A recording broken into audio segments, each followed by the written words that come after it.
Peace, peace, peace to the good family. Salute, salute everyone. Excuse the few minutes of delay that I had. Um, Peace to the family. Salute anyone in the building. Just setting up my little stuff here. Give me one little second as I make sure that my settings are good. If we have anybody in the building, of course, y'all know what to do. Put some nines in the chat if you guys can hear me okay. Let me know that I'm audible, you guys. Salute to the family. Let me check in and see if we got some people in the building. Oh my goodness, yes we do. Salute, good people. I see you guys. I see you guys. Can you guys hear me okay? Put some nines in the chat. You already know what time it is. 9 is my number. Let me know if we are all good, beautiful people. All right. Okay, I see some nines coming in. That means we are good to go. Salute to the good family. I hope everybody had a wonderful, wonderful weekend. What an eventful weekend we had, you guys, right? Oh my goodness. I hope you guys enjoyed all of the bouts that took place, of course, yesterday and Friday. Hopefully, everybody's in good spirits and enjoying this beautiful Sunday, right? Let me check in the comments to see if I need to shout anybody out, which I definitely do. Oh my goodness, there's some people up in here. Salute y'all. Peace to my lovely twin, the lovely King Daryl in the building. He says, salute to the beautiful queen, aka my twin, Sugar Free, and salute to the rest of the kings and the queens in the chat. Big love to my twin Daryl. Salute to you. Salute. Facts. Get your nines ready. You already know what time it is, Daryl. Salute to my beautiful sister Tay Tay in the building with her heart. She says, what's up, my Leo sis? You already know, goddess. What's up to you, beautiful Queen Tay Tay? Salute to the king and the coach Hudson in the building. Salute to you, King. Nice to see you as always. Happy Sunday to you. Yes, indeed. We got my beautiful sister Chiquila Fields in the building. Yes, indeed. Happy to see you as always, beautiful sis. Thank you so much for joining me. We got the King, Snoopy, Mac, Dream Team, 10 toes on deck as per usual. We got the King Nata blessing the super chat. First one to do so this beautiful Sunday. Thank you so much. He says, salute SugarFreeMars and salute to the mighty LDBC. You already know what time it is with the LDBC family. Salute to the King Nata, and thank you so much, as always, for blessing the channel. I appreciate you. Yes, indeed, you guys. I hope everybody is doing well. Salute to the King Pizzo in the building, and also 10 Toes with the love in the super chat today. He says, salute, Queen. You already know it's all love, infinite light for you, King Pizzo. Thank you so much for joining. We got the King Ob Jones in the building. We got the King Demo in the building. Yes, you guys, you know, I always get excited when I see the family coming through. Salute to the King, Stephen X. What's up, King? He says, peace be on to you, Queen. You already know what time it is, King Stephen.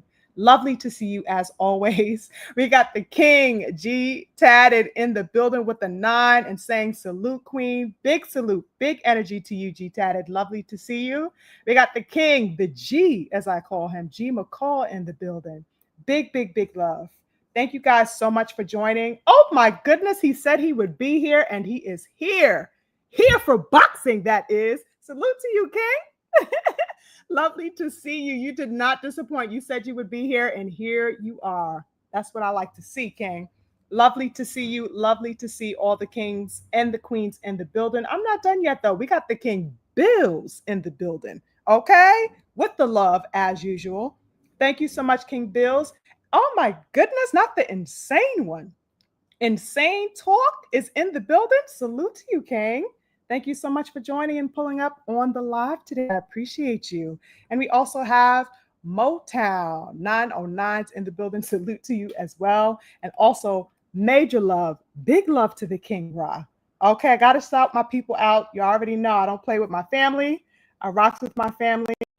10 toes the way they rock with me. So salute to everybody in the building. As we got some other family making their way in. I wanted to touch in, of course, to this boxing, right? We had quite a eventful week, you guys, okay? What a week we had since we last convened. Um, there's a lot to talk about here. Um, as far as the things that I have seen, I want to get into it as best I can because there really is a lot to touch upon and to uncover. But I guess overall, I could start here. It seems to me, watching back over the past week and since we last spoke, like there is a lot. How can I put this? There's a lot to be uh, on the defensive about um, in boxing. Hold on, my family is talking. You said there's a fake. Y'all know what to do. Okay, you got wrenches. Come on. Y'all know what to do, my wrenches. Okay, take care of that. Um, yeah, I feel like there's a lot to be, at least in the current climate, there has been a lot to be defensive about or on the defensive about in boxing. And that always kind of comes twofold, right? For me, at least how I look at it. You guys know I like to look at yes, thank you, beautiful King Daryl. Thank you, ASAP. Um, lot to be on the defensive about boxing. And I think it's a defense of values that are on the line. I think there's a call of defense for one's purpose, one's direction, one's sensibilities, one's confidence, so many things that I was peeling back the layers of when I was thinking about, what I wanted to talk about with you guys. There's a lot to protect and a lot to preserve that appears to be under fire and also on the verge of pushing into a new level of development and a new level of perception. And that can go in either direction, just like anything in life, right? Um, I think sometimes it's necessary, however, to be pushed into the forefront of the uncomfortable. That's a part of a lot of what we deal with just in life as a whole, right? There comes a point where that tension is going to arise, and there's a necessity, in being pushed to the forefront of the need to bypass and overcome even our own comfort zones. There's a time where we have to push those types of things aside. There's a time where we have to put normalities aside, right? In order to venture into the unknown, in order that we be made anew, in order that we may question the things that we know about ourselves, the things that we've held about ourselves. And I think that this generation is really underneath this spectrum of light right now. Okay. I've said it time and time again that this era of boxing is thirsty for some type of definition, in my view. And I still hold that stance. I feel like there's a lot to be defined. There's a lot to be, named and renamed and made and remade in this era's image, because there's a lot of residual of the past. And we know that we uphold our greats, and our greats have solidified the terms. They've set the tone for a lot of things that we still follow the cloth of, as we should, right? Because that's what tradition is about, especially within our culture as Black people, right? There's a level of tradition that is simply, so close to us that it's almost impossible.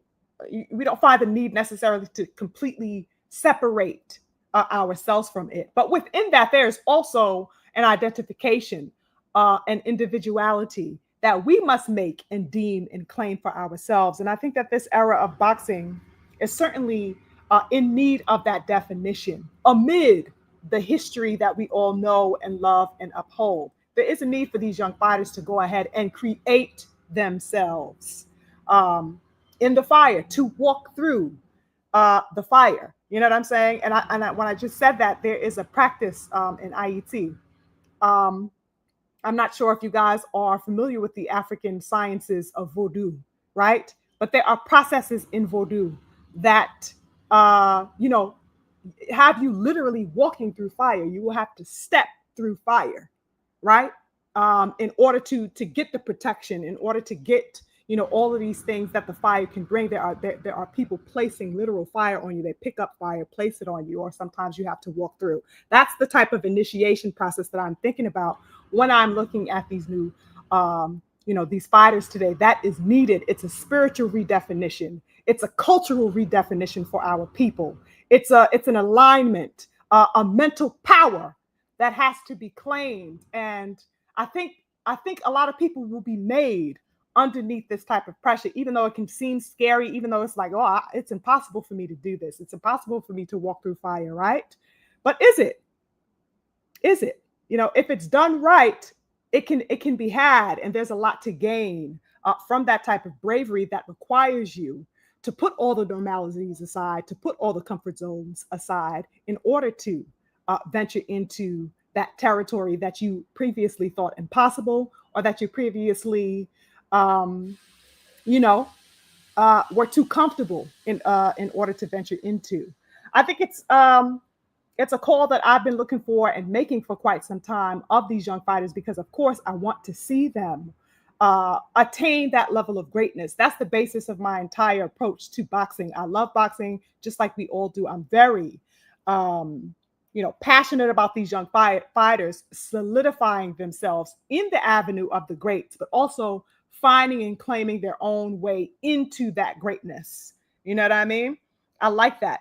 And um, there's a need to claim that territory and to solidify that for themselves, as aforementioned. I think that there's a level of engagement that is required of these young fighters in order to push into that next level, into that next territory. And oftentimes in life, as we all know, that can only come by way of confrontation. Now, sometimes the confrontation um, can be done passively, let's say without necessary, aggression or anything that we would consider to be, a battle. But sometimes the confrontation comes by way of battle in it of itself. And I think, of course, in the nature of fighting, that is what one has to do and overcome, right? And so that level of confrontation is needed. And, I wonder about what these fighters today are willing to confront, right? Because it's not just a matter of just running in there blind and completely jettisoning, one's abilities, one's sensibilities. It's not about, casting aside everything that to go running blindly, but that you have to be aware within yourself of what it is that you are ready to confront, right? Because that's a level of bravery that is needed as well. What are these fighters ready to confront within themselves? Because I see a lot within the social dynamics across, media and just the entire landscape and climate of boxing, um, that has a lot of questions in the air. And I think a lot of these things are not being confronted, which can be problematic. I think these types of things bleed into the fighter's capacity, to engage, um, you know, with their desires. I think the lack of confrontation causes a stifled relationship between themselves and fans. All of these things going and being left unanswered and requiring confrontation but being avoided, stand to affect the very sport that we love. What are we willing to confront as boxing fans? What are we willing to speak honestly about? You know what I mean? Um, there's a lot working simultaneously at once. You got the personal goals of these fighters. We are looking at dreams in real time. We are looking at, the attainment of legacy, the alignment with legacy in real time. We are also dealing with an ever-present history that seeks to repeat itself for better or for worse. You know what I'm saying? Is that history going to be left unacknowledged?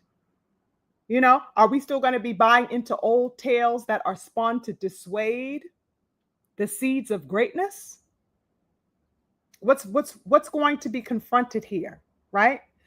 This is a very interesting time in boxing for me, you guys. There's a lot at stake, and hence that's the reason why I say that there is a lot to defend. Okay, I'm wondering about the integrity within this era of boxing. I'm wondering about the defending of the future of boxing. I'm looking beyond the now. I'm looking at 5, 10 plus years from now. What is showcased now is going to lay the foreground and bear the seeds, that will flower into the future.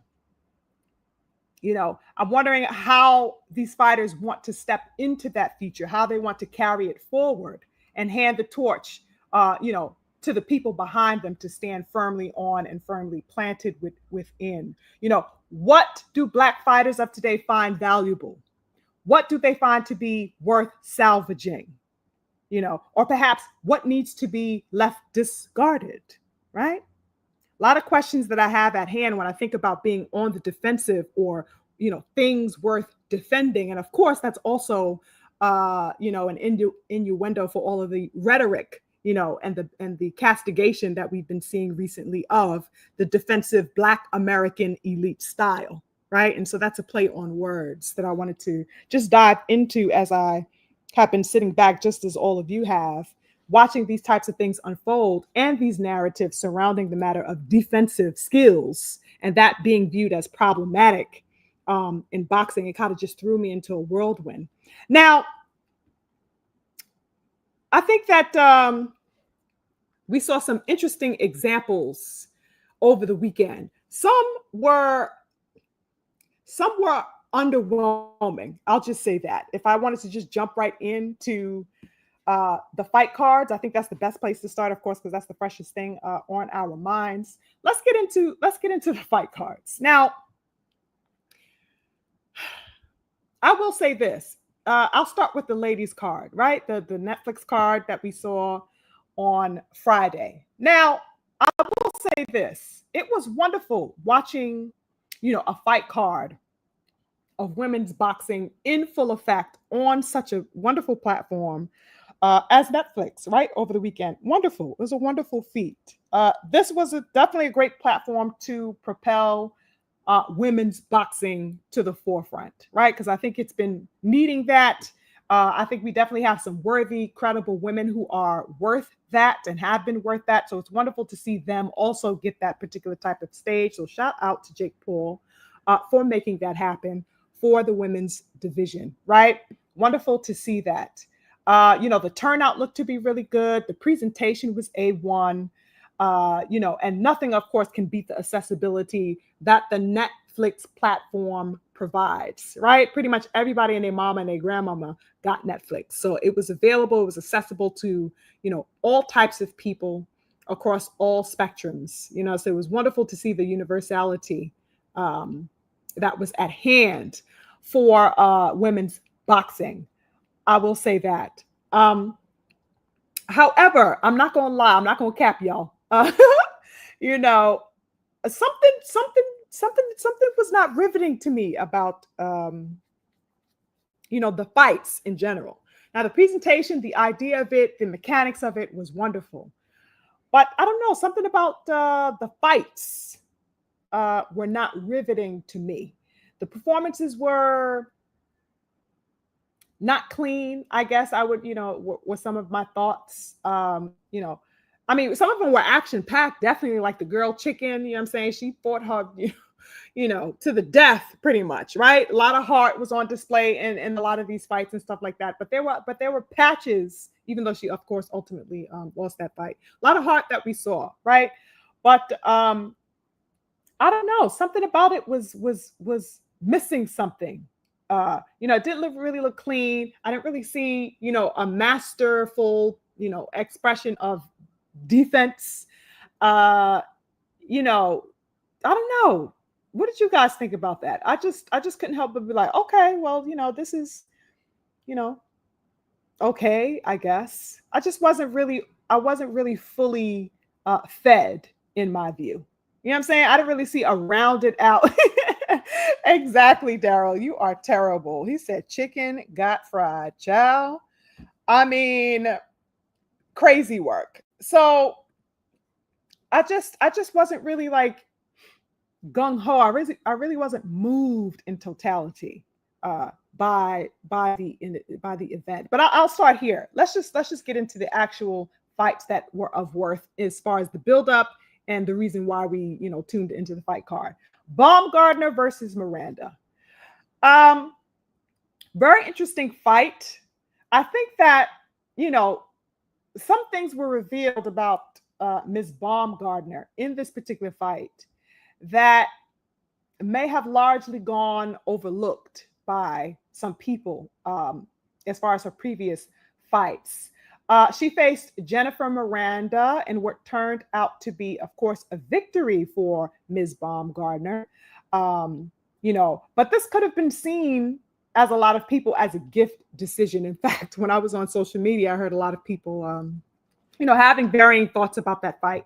And there are people that's like, oh, well, she's lucky that she grabbed that. You know what I'm saying? By the end, managed to kind of turn the ship a little bit towards her favor. But was it too little too late is the question that I pose to all of you and that I myself have come across. Of course, I heard varying thoughts about it. And I definitely can see what they were talking about. Now, one of the things that I noticed was that Baumgardner, as far as like her approach and her style in this fight, right? Because I know that she just linked up with, Derek James. Of course, this is her first fight under Derek James and stuff like that. This is her first fight back, in quite a bit of time. So there were things at hand that we definitely have to consider. But in this fight, y'all, was it me or was she too heavily reliant on her right hand? What? Why was she so heavily reliant on that right hand? She barely had any versatility in this fight, you guys. Okay. What was the game plan with her and Derek is what I want to know, because I don't really see one being executed effectively. I just saw her trying to run in there and throw that right hand. Now, like I said, I know that she's been out of the ring for quite some time. In addition to, this being her first fight with James, so I know, these types of things are happening. And it's wonderful to see her, that she was in the ring, in the center, shaking loose some of the cobwebs that had been on her since being out of the ring and stuff like that. She was trying to do her thing. But I am going to assume, I'm trying to largely assume that her layoff and inactivity is really what led the trajectory of the performance. But at the same time, you guys, some quirks of hers that I had previously noticed were on full display because, these are things that I have seen before. And most notably, being the fact that, she doesn't follow up with anything, let's say before or after throwing that right hand. She just charges in with that right hand. She wasn't setting anything up to throw the right hand. And after she threw the right hand, she left herself virtually exposed. Was I the only one to peep that? After she threw that right hand, her head up, she's all open. Very, very, very weird, right?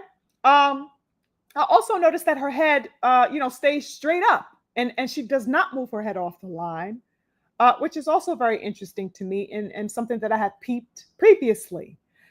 No head movement whatsoever, y'all. Okay, I'm gonna need baby girl to work on that. I'm gonna need baby girl to sync up with Derek and work on some head movement, because that is going to completely be exploited, I should say. As she moves forward and raises her level of competition, because Miranda certainly took advantage of those particular moments during many portions of that fight. To me, it seems like it took, Gardner, I want to say Bombgardner, it took her 8 or 9 rounds. Am I tripping at all? Like, she really didn't start getting popping and really start like shaking it up and like showing some tenacity until the 8th or the 9th round. You know what I'm saying? It seemed like, she all of a sudden caught wind in those latter rounds that she needed to assert some output. It's like something clicked in her, says, oh shit, I'm probably down on these damn scorecards, child. Let me try to put something together. You know what I'm saying? And she had some moments of success. You know what I'm saying? I like the way she was, shoe shining at a particular point on Miranda and stuff like that. But it was like too little, too damn late. Why the hell would you wait until the 9th round to start working? Very interesting. Very interesting. And I think that a lot of that sense of revival that she had was due to the fact that Miranda appeared to be much more fatigued as those latter rounds had approached. Overall, in my view, you guys, Miranda kind of outworked her for the majority of that bout. Facts or no? Miranda was putting that work in. Okay, she outworked her. She had the better output to me. But she just gassed in those latter rounds, and it definitely cost her. While Alicia began to step up the pace, so it's like as she was regressing, Alicia, found a little bit of air and momentum to press forward, and I think that's what I guess swayed the judges. I don't know, y'all. But Miranda did do a good job at keeping her at bay earlier in the fight. She was just more effective to me. Honestly, Bombgardner looked confused as hell as to how to get on the inside of Miranda in the initial half, right? She didn't seem like she knew what to do. Where the hell was Alicia's jab is another goddamn question that I had. Where was the jab? Okay. Miranda had better combinations to me overall, more movement, effective output. She used what she had pretty well, which was, the things to her natural advantage, her longer reach, her height advantage, right? And all of those things proved to be a difficulty for Alicia to overcome. So that's like, okay, well, what is she going to do when she is fighting in the future? Lengthier chicks with longer reaches. What is she going to do with that? Because if they looked at that fight, there was a lot of notes to be taken to say, oh, ma'am, I got your motherfucking card. Real talk. You know what I mean? What's she going to do against somebody that keep the jab in her face? And don't let her get on the inside. Interesting stuff, you guys. Interesting stuff. That reach, that height was not in the favor at all of Alicia. She just didn't know what to do with it. She didn't know how to bypass it for much of that fight. But she, like I said, she definitely tried to turn it up, as best she could in those latter rounds. And she started to lay her own pressure on Miranda, and she definitely found success in some of those later exchanges. When Miranda slowed down due to fatigue. Congrats to, I guess, Bombgardner. I can't say that was, a great performance, but she edged it out. The judges ruled in her favor. I think that moving forward is definitely going to be interesting to see what is next for Ms. Bombgardner. I couldn't help but wonder why, in watching that fight, y'all, real talk, I could not help but wonder why she ever had it in her ever-loving mind to even call the name of Clarissa Shields, let alone start a beef with her and try to push for a fight to materialize between her and Rissa. Excuse me? You are out of your ever-loving mind, Ms. Baumgartner. Okay? As I said then, and as I am saying now with an exclamation point. Oh my goodness, why did you ever call that woman's name, child, the way you was looking? Ooh. You will never and could never stand in the ring with that woman, Clarissa. Okay? That's exactly why at the press, I don't know if you guys saw it, there was a portion where an interviewer was like, oh, Clarissa's in the building today, honey boo boo. Are you still interested in that fight? And she's like, Clarissa is a heavyweight. Well, she didn't even say her name. She says, that girl is a heavyweight. I am a, super feather or whatever she said. She's like, yeah, no, basically, or that has to make sense, which means hell no, I'm not fighting that woman. It's like, I wish that you had those damn same bells going off in your head 2 years ago when you was calling for smoke that you wasn't ready for, child. Crazy work. But, I really would like to see at some point in the near future a fight between Alicia Baumgardner and Ms. Dubois. That is Caroline Dubois. Okay, that is a fight that I definitely want to see for Alicia Baumgardner. I think that would be a fantastic fight, right? That's definitely a fight that I have been on the heels of. I don't know about y'all, but I have been on the heels of that fight for a good little while now. And guess what, y'all? Caroline has been calling for that smoke herself. I don't know if y'all saw that she took to her Twitter and made a little statement, because she has been tweeting Ms. Baumgardner for a little bit, and she made no bones about, talking that talk that I love to hear after that fight. She said this, she says, quote, on that note, Alicia Baumgardner is a gimmick fighter. I'd love a piece of that pie. I am certain Jake Paul can make it happen. Maybe not next, but definitely something that we can build up to.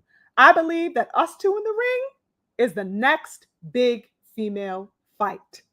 End quote. I loved it. I absolutely loved the smoke time that Caroline was on. She got a lion heart. She is one of my favorite female fighters. You know what I'm saying? So I love that she was calling for the smoke once again. Like I said, this is not her first time calling out Bombgardner. So I love to see the demon time that she was on, saying, listen, boo-boo, yes, let's get it cracking. I like to see that energy and that spirit. So yeah, I'm wondering if that's something that could be made for her, sometime in the future. I know Caroline is still relatively building up her name and stuff like that, but she is no joke. Do you hear me? Okay, she is no walk in the park. I love Caroline Dubois. I think that's a fantastic fight, an excellent fight for both ladies, if I'm being honest, right? So I'm definitely with it. That's a fight that is fire. I think it'll do wonderful for the boxing public to engage with. But also, who, real talk, Bombgardner should have always been on the heels of, all this particular time, instead of, chasing waterfalls with Clarissa Shields, has always, it always should have been Serrano and Katie Taylor. I don't know why she wasn't waving the pom-poms for those two ladies, the way she was waving pom-poms for Clarissa, who's always been divisions above her. You know what I mean? The smoke is with Serrano and Katie Taylor. Is that something that's on the horizon? Possibly. It's definitely makeable, obviously. She's on the banner with Serrano under the Jake Paul, promotional company and stuff like that. So it's very well, an easy fight to make between her and Serrano. And it very well should be made. That's a fight that I would love to see. You know what I'm saying? Serrano, not Serrano, but Bombgardner is holding on to those undisputed belts. Okay, she made it another defense of it. It's like, okay, you defended your undisputed, so forth and so on. When are you going to move up? Because you can't stay, it doesn't make sense once you've accomplished the undisputed to just stay there and fight after fight after, move up and go where the smoke is. Go where the smoke is. You know what I'm saying? Your smoke is at 35, your smoke is at 40. Go ahead and go up there with those ladies. Okay, it's definitely time for that. Move up and approach new challenges. Go ahead and go conquer new territory, Miss Thing. Okay, I would love to see that. See her, challenge herself in that way. And I think at the press conference, she mentioned something like that, that's something that she has her sights on. I hope it's sooner than later, right? So she definitely has the space and the opportunity to do just that. And I think that she, would fare well in those divisions. I'd like to see her against, the women, up there in the higher divisions. And I'm definitely interested in seeing how she will do, how she's going to hold her own, how she's going to claim her space. Like I said, I know that this was probably a little bit more shaky than anticipated, because it's her first fight after such a deep layoff that she had. And of course, in her first training, getting used to Derek James in her corner and stuff like that. So these factors are definitely at hand. But, she went in there, she got her dub. It is what it is. But I'm definitely keeping an eye on what she does in the future, because she's definitely good for the sport. She's a beautiful young woman. She's a Black woman. You know what I'm saying? I like her attitude, generally speaking, as far as, her passion for the sport. So it'll be wonderful to see what new territory she can conquer, and in what way she intends to venture into and solidify more of herself within women's boxing. So yes, congrats to Alicia Baumgartner on her victory. And shout out to Miranda as well, who showed up and did the damn thing. You know what I mean? She did exactly what she had to do, which was fight her ass off. So shout out to Miranda as well. Did you guys enjoy that fight? I thought that was very, very interesting. Now, speaking of, let's just get into this main event, because I really don't even want to waste time. And I can't waste time, real talk, because I really don't have anything to say about this main event, y'all. The Katie Taylor, Amanda Serrano main event fight. What can I say about this? The trilogy bout between Taylor and Serrano, was not enthralling. You know what I'm saying? It didn't grab my soul. You know what I mean? I'm glad that they went in there. They got paid. They got to headline, a historic, showing on Netflix. They put on for women's boxing, most definitely. It's a trilogy. It should have been, as heavy as it was, promoted because of the weight and the significance of this trilogy. The way that it was promoted, the being on Netflix is really, an unprecedented, type of approach for women's boxing, so that they did the damn thing with that. But honestly, you know, I've been ready to move on from that fight. After the second fight, I was ready to move on with it. You know what I'm saying? I've been feeling like they've been hogging up a little bit of the dialogue of women's boxing, if I'm going to be honest. I feel like it's time to focus on some other aspects within the women's division. Something about this has been hogging up a little bit of the space. You know what I'm saying? Am I the only one that feels like as far as dialogue and stuff like that? I don't know. Like something about it was just too, I don't know how to describe it, you guys. And I'm usually very good with words. I really can't describe this one. I just feel like, I'm saying, we got Michaela Mayer, we got the Caroline Dubois, I'm saying, we got Bombgardner, we got Guot and stuff like that. I just feel like the Katie Taylor Serrano shit was just very, very, very forefront, and it was made to be this big hovering like bag. I don't know how to describe it, you guys. I'm terrible with the words right now, but I'm just glad to be in the aftermath of it. I'm glad that it's over and done with. I feel like the trilogy was overcooked as far as the approach to these women. I don't know, something about me did not need to see them 3 times, pretty much is the essence of what I'm trying to say. Congrats, however, to Katie. You know what I'm saying? I cannot say that I was fed at all. You know what I mean? In the least bit by that performance, but she closed the chapter with a win, the 3rd win, and now she can walk away, satisfied, that she had put that work in, got through her training camps and worked hard. And also salute to Amanda Serrano for the same thing. She put her work in, she spent her time in, she was building up all of her energy. She came up short, all 3 times. On paper, even though she won that last fight to me, the second fight she won to me. You know what I mean? She was absolutely cheated in that second fight, in my view. You know what I'm saying? The headbutting from Taylor in that second fight was a damn shame and a disgrace. Okay?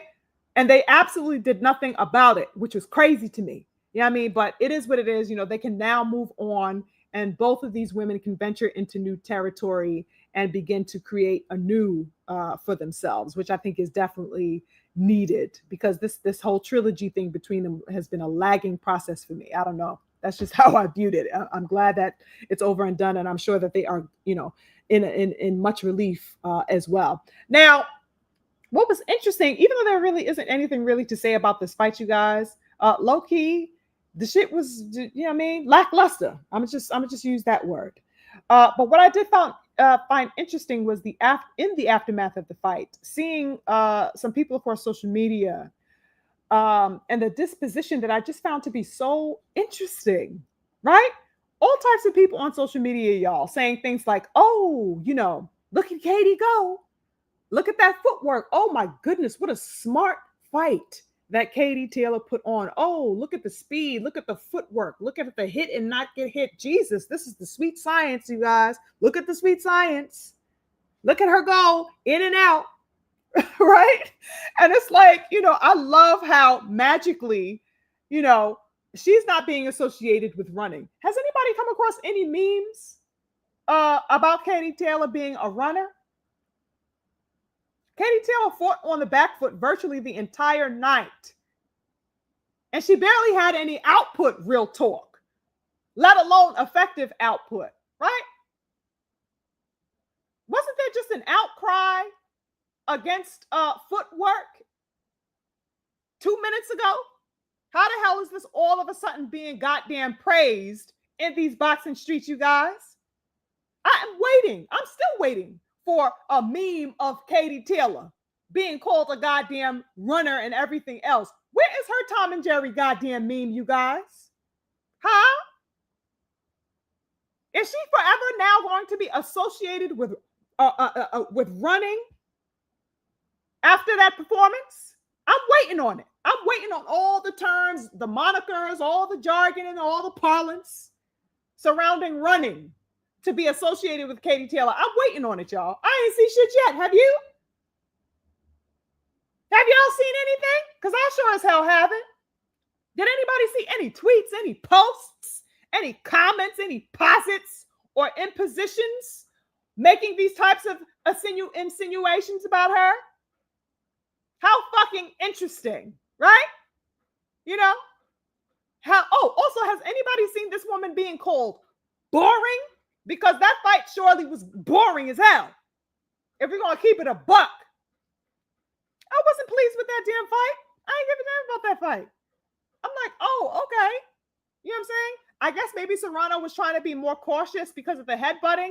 And I don't know what the hell Katie Taylor was doing. You know what I'm saying? I don't know what she was doing. Maybe she thought she was, in aerobics class. What the fuck was this bitch doing? Like, what? This is exactly, the thing that I can't stand in boxing, you guys. It's this very thing. This very thing. Okay? And this is exactly what stands to have our elite fighters, Black fighters, because of this dichotomy, because of this divide and split in mentality, and because of the convenience of associations being made, deeply contrasting, deeply marginalizing on either side. It's because of this that our fighters think that they need to, take a hyperbolic stance, that they need to be over exaggerative in their performances, in order to prove, I'm worth something. You can't call me that. I'm worth something. See? Because they are trying to escape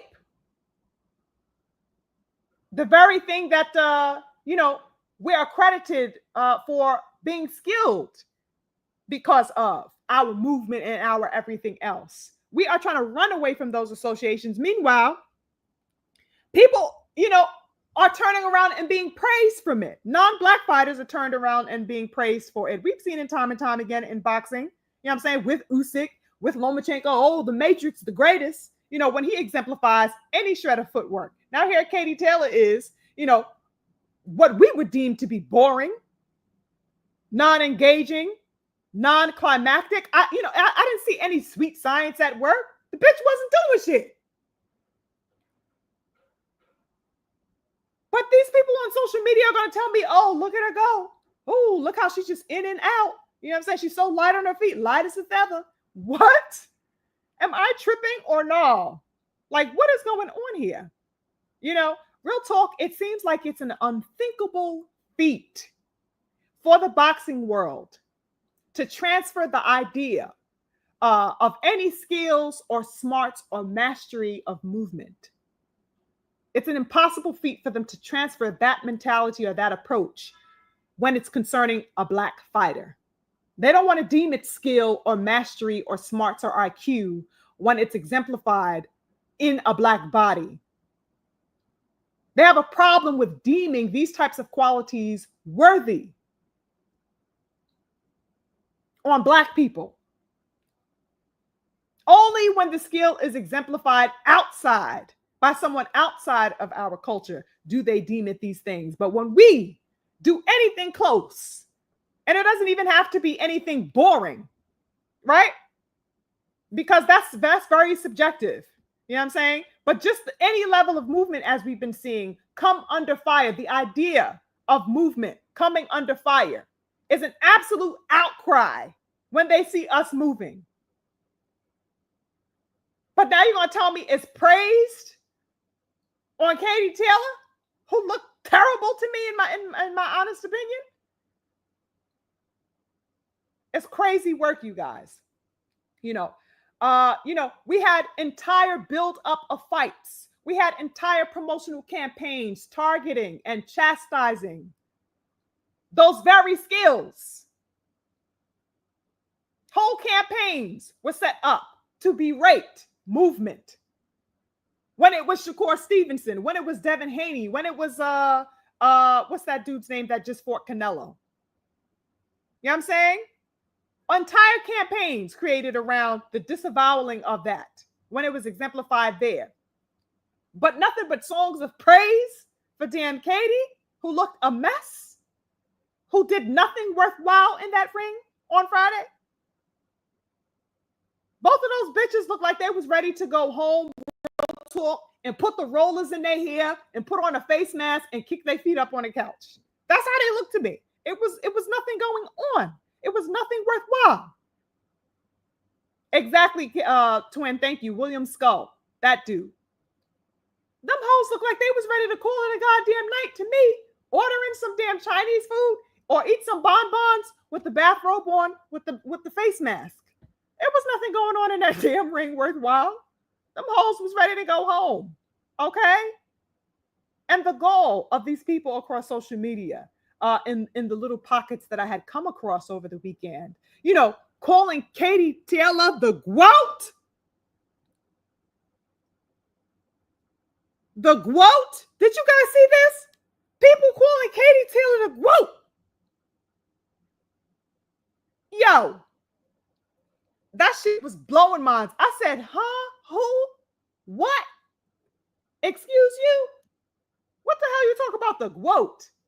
First of all, why do these people, find the need to bandwagon hop everything that we do, but want to talk shit about us in the same goddamn breath?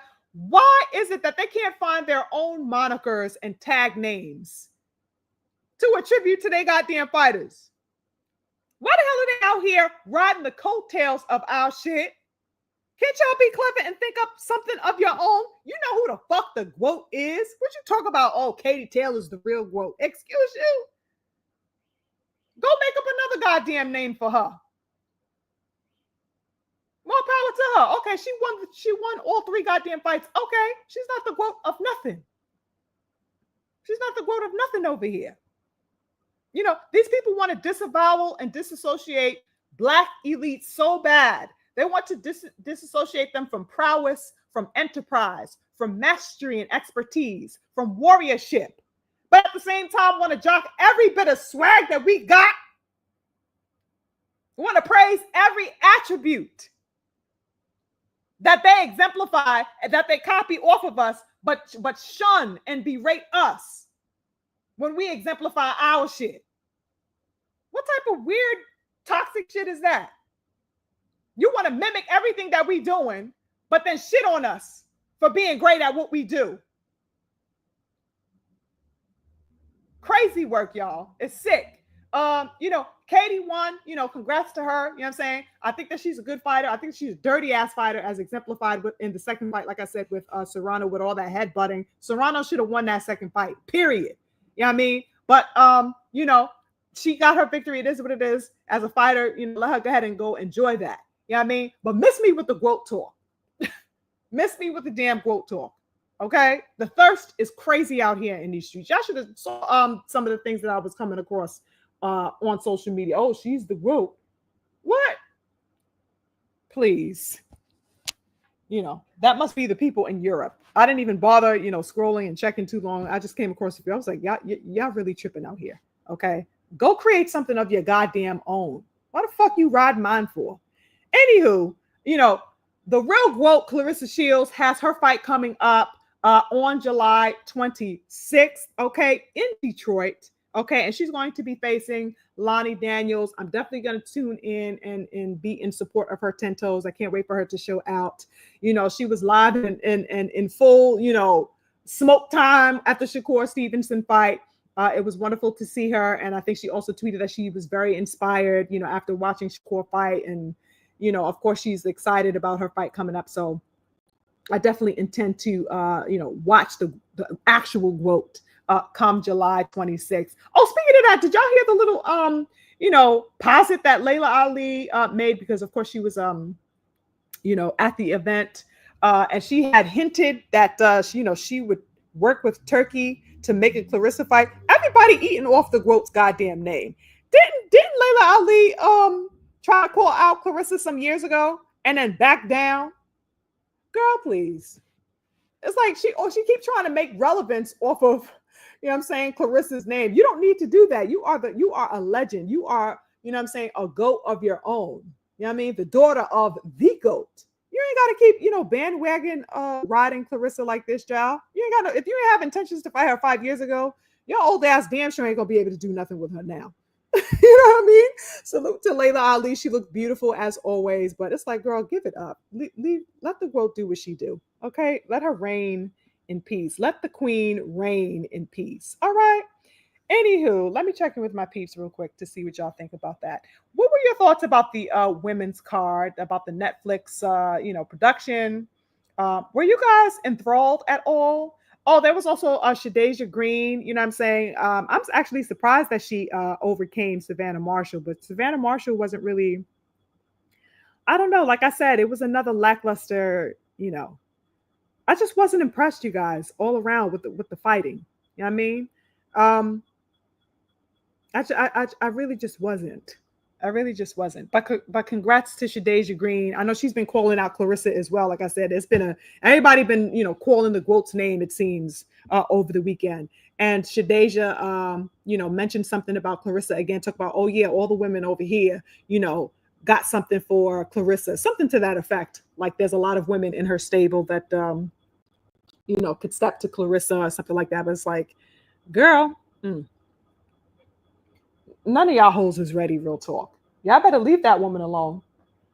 Y'all look cute, on camera saying this woman's name, but y'all don't want no problems with that damn woman.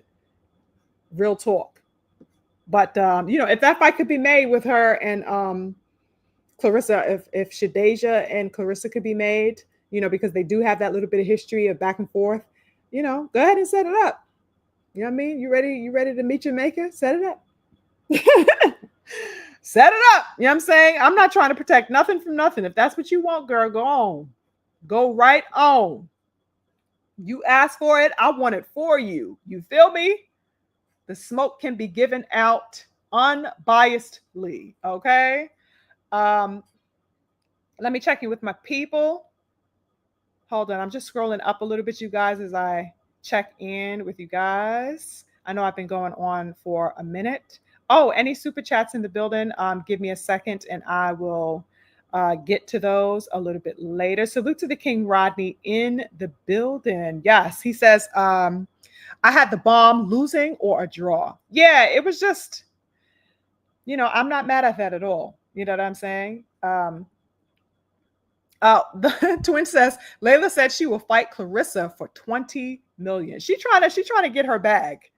She really is trying to get her bag. Salute to the King Mo in the building. I see you. Salute to Jay the man, always 10. Oh my goodness, my beautiful King BF. What's popping, King? I did not know you were in the building. Salute to my beautiful King BF. Thank you so much for joining. Big love to the King BF. I'm always excited to see you. Salute to the King Akando in the building. Blessings as well to you, beloved. Salute to the great Mike in the building. I see you, great Mike. Thank you so much for joining. I appreciate you. Devontae F in the building. I see you. He says, she said, I love a piece of that cute ass. Oh my gosh. Are you talking about Caroline Dubois? She said, I love a piece of that pie. Okay. She wants the smoke, baby. And I am here for it. Oh, really? King Akando, he says, I think Serrano is done with boxing. You know what? I kept feeling that one of them was going to, make an announcement of that sort. I wasn't sure who it was going to be, but I definitely felt like the feeling was in the air. I wouldn't be surprised, if such an announcement, was made at some particular point. But it would be weird if they did, before fighting Bombgardner. You know what I'm saying? I'd like to see at least one of them fight Bombgardner before making the official exit. But I was getting that same feeling in the air as well. Like, is somebody about to say, "Listen, I'm hanging the shoes up"? I kept getting that feeling too. Vietnamese style salute says the GOAT is invincible looking right now. She been. None of them can stand with her. None of them can stand with her. Okay? That's just evident. It just is what it is. It's okay to say that. It's okay to acknowledge that. You know what I mean? They're not on her, on her level skill-wise. Skill-wise. I'm not talking about no caddy. Oh, I just prefer Clarissa Shields. I'm talking about fight-wise. Them hoes cannot, you know what I'm saying? She will rip through those women. She's like a damn truck. She will run over those hoes. You know what I mean? It's just like, nah, they'll weight classes for a reason. And she's also now, heavyweight. She's even more comfortable in the heavyweight division. Leave that woman alone. Okay? Crazy work. But I'm gonna need Alicia to go ahead and go move up and tackle new territory because I believe she already defended Undisputed. It's like, okay, girl, how many times you gonna do this? Go ahead. You already achieved the the feat, the wonderful accomplishment of Undisputed. Go ahead and begin elsewhere now. That's what I'm ready to see. I'm ready to see Bombgardner go ahead and move up and claim space with the girls in the higher divisions.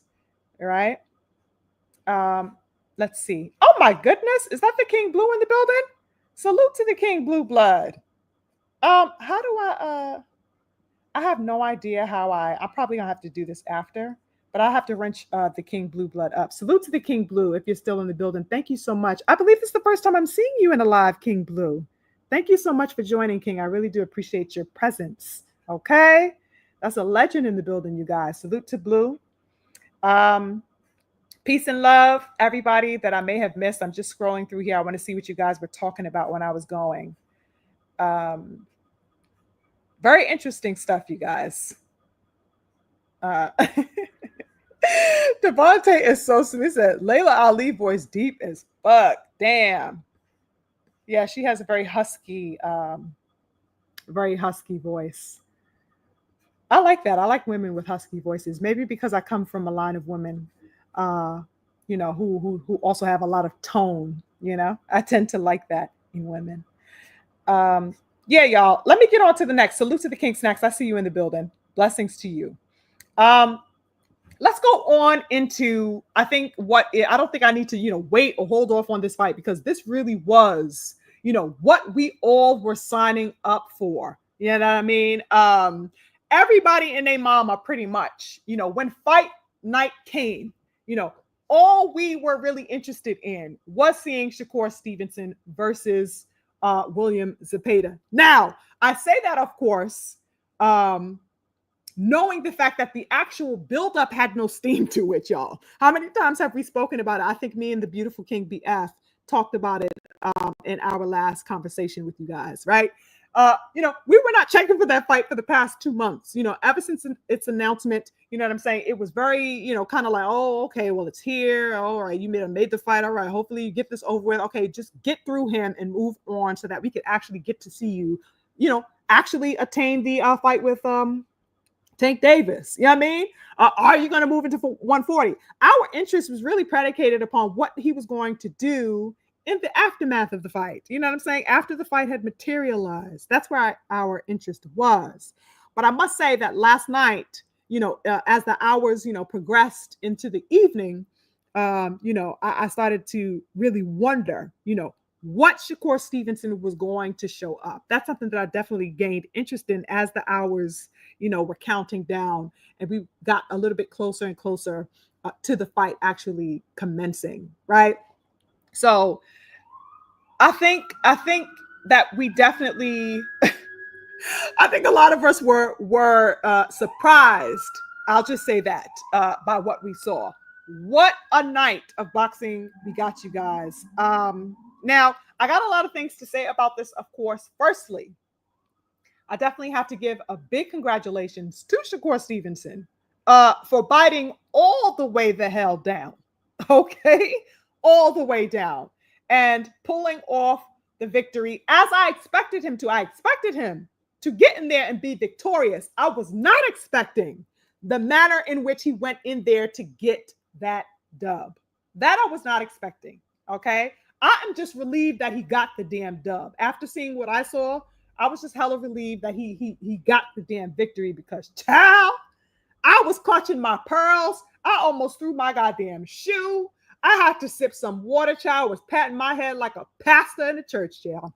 I was like, yo, he was driving me crazy. I was not expecting what it was that I saw, okay? Now, I think that you guys know, the fight style that Shakur brings, okay? And I think that it was obvious from the first bell that he was not interested at all in presenting, anything close to the Shakur that we may have, expected, right?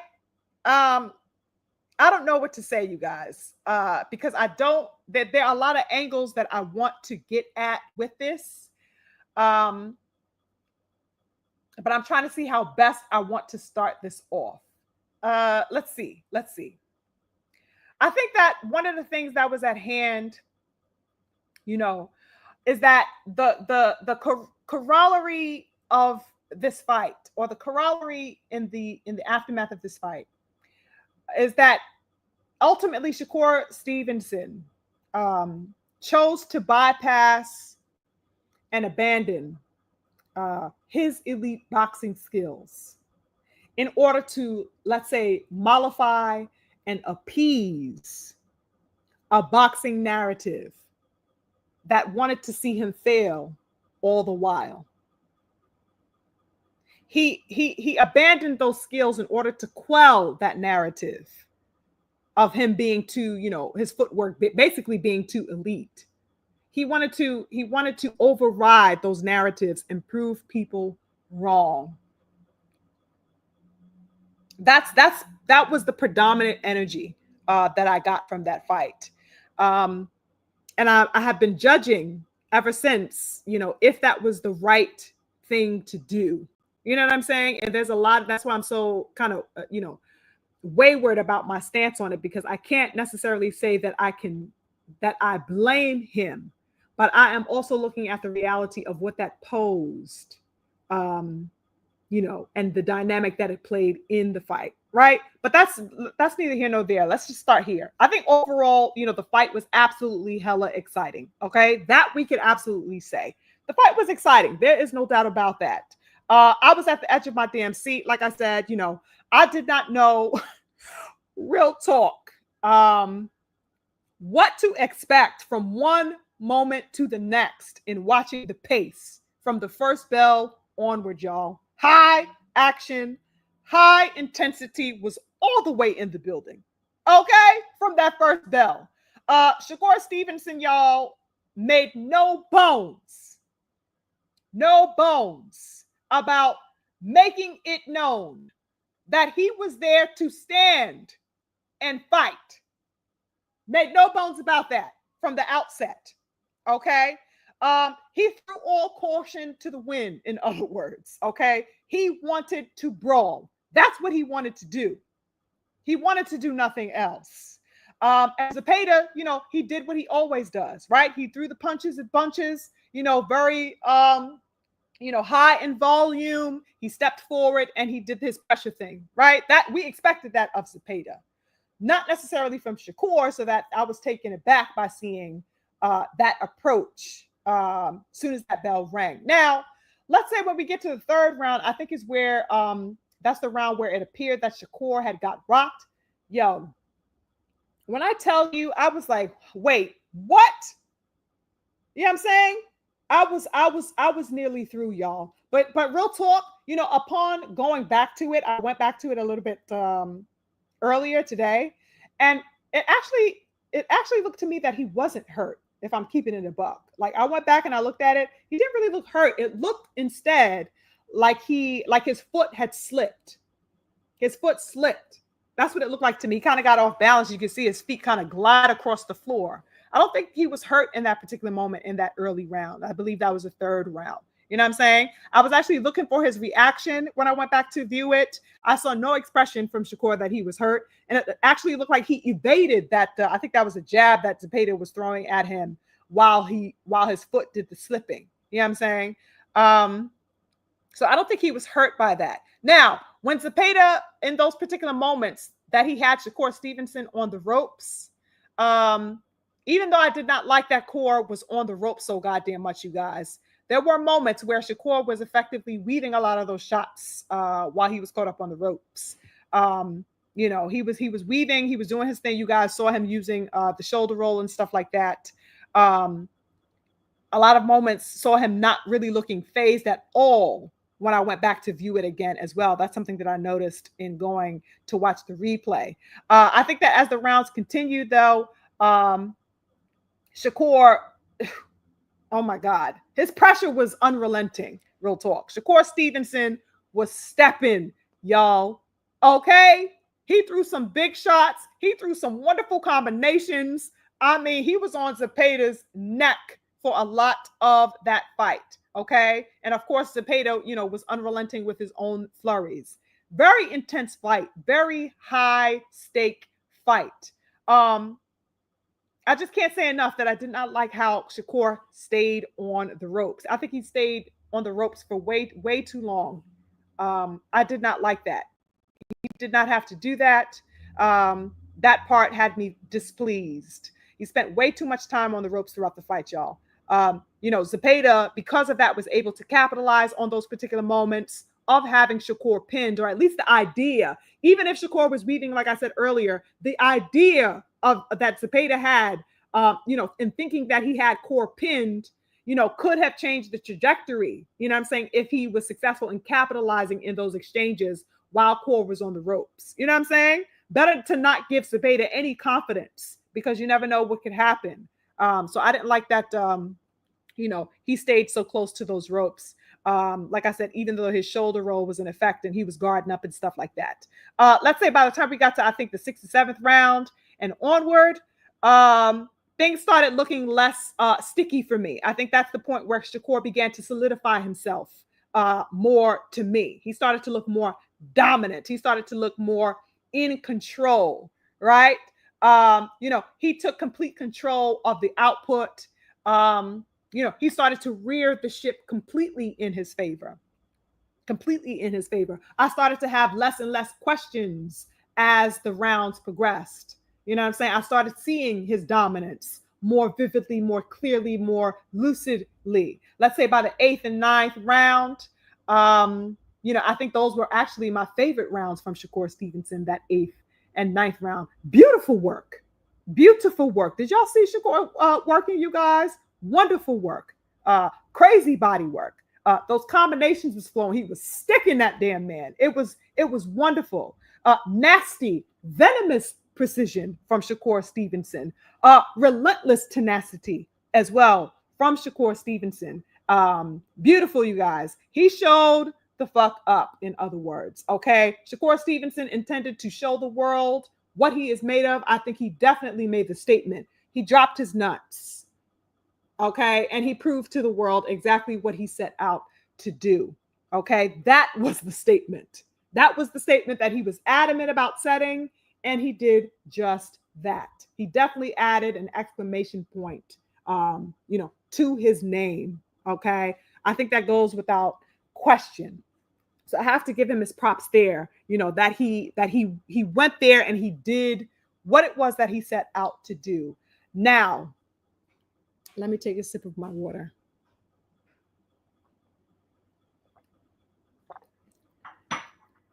At the same time, you guys, I got to keep it real, okay? Got to keep it real.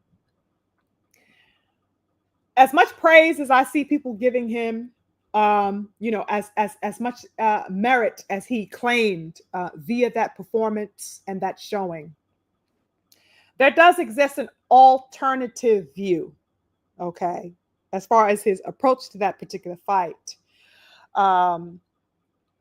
There is an alternative view that I'm looking from at this particular point, as we are, removed from the fight, right? Now that the fight has come and gone. And I think that we would be remiss as a collective here today, right, to not touch upon this particular angle and aspect concerning his approach to the fight. Now, Shakur Stevenson jettisoned. He absolutely jettisoned and abandoned much of what, made him the 3-division world champion that we know. He jettisoned a lot of that. He consciously abandoned that. Okay. He threw it all up in the air and he took a risk that, largely had some basis to it. I understand the risk that he took and the basis, that idea was standing on. I get it. Okay. But nonetheless, you guys, doing that rendered Shakur Stevenson unnecessarily vulnerable at many moments in that fight. It rendered him susceptible in that fight. And absolutely more assailable than we've ever seen of him in any of his fights. Way more susceptible, way more assailable than he needed to be. That's a fact.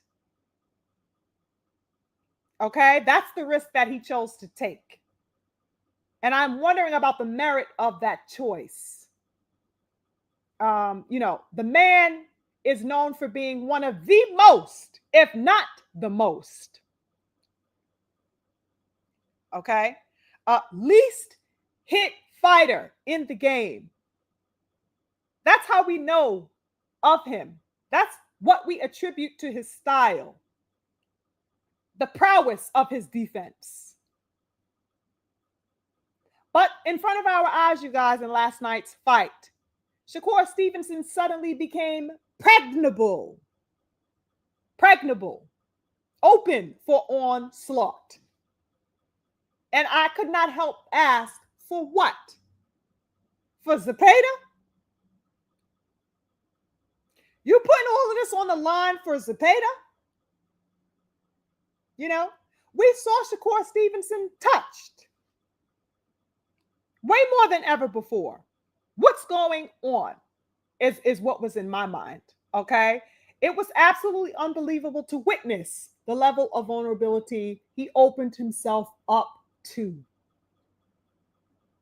Okay? Real talk, you guys, 2 weeks ago, you could not have, paid me enough to believe that what I saw last evening, of him throwing caution to the wind was something that I was going to witness in this fight. I would not have believed it. You know what I mean? I thought that there would be, much more discernment. I had a feeling, of course, off the backs of how this fight was promoted, that he would try to, step in there and do his thing. But it was something that, as we spoke about in our previous discussion, I was also weary of. I was hoping, that he would not be so naive as to fall into the traps, because the narrative is set for you to do just that. They will say anything to get you off your game and come into their game. I was hoping that I would not see that. And unfortunately, that's what I saw. He was victorious. There were moments, like I said, the man was shining beautifully, beautifully dominant. Okay. And I was screaming at my television set, chanting his name, because he was looking beautiful and doing, a wonderful job. A wonderful showcasing of warriorship and heart. You know what I'm saying? But at the same time, way too many goddamn close calls unnecessarily. That if Zapeda had more power than he does, he might have found himself in a very precarious situation. Real talk. I did not like that there was no head movement from Shakur Stevenson. I did not like that I did not see a displaying of the beautiful footwork that I love him for. I was astonished, real talk. Okay? So that while I was galvanized and excited at seeing that he is, willing to go to that level, I was also astonished, like I said, by the fact that he was willing to let go of his, let's say, IQ in order to, appease something that was not his own. That's where my problem lied. It will be different if by your own will, by your own heart, you wanted to go in there and do that. But it was not because of that. It was because of what other people thought of him that he went in there and acted as he did. I was astonished by that. You know what I mean? Real talk. I don't know. I was astonished that he, in other words, relinquished his square. And he assumed instead the position of his naysayers. That's what was surprising to me, that he wanted to quell them. He was fighting for them. That's what I did not like. You know, even though he looked beautiful, even though he was victorious, you know what I'm saying? I did not like that stance.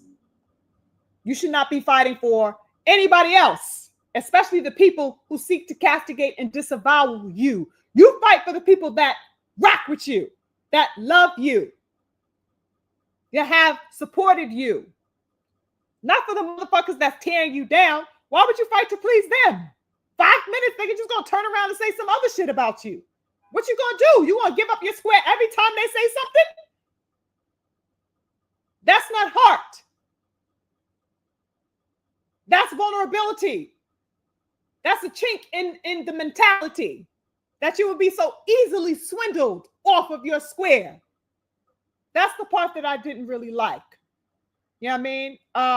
You know, Shakur took a completely one-sided approach to this fight, in other words, which was, hey, you know, I'm not a sucker. You know, I'm going to show you, you know, who I am. Oh, I'll show you who Tom and Jerry is. You're not going to call me that nonsense no more. That was his approach to this fight. All of the rhetoric that has been spoken about this young king for the past 2 years, you know, the sleeping memes of you know, Cam and Mace, the podcast speculating about him, the you know, he's a runner. Oh, he's running like a track star. All these monikers, the labels of boring, all of these things, all of these labels about this young man. I understand him. I'm not trying to berate him because of the stance that he took. You know, I understand that they have reached a sort of tipping point within him. You know, the young man has been carrying this, you know, public level of being berated publicly. He has been dealing with this. He alone has had to carry this. So I can only imagine the weight and the burden of that, you know, on his mentality. You know, he wanted to silence the noise. He wanted to prove the people who have been talking this talk wrong. He wanted to prove them wrong. And honestly, it has been sickening.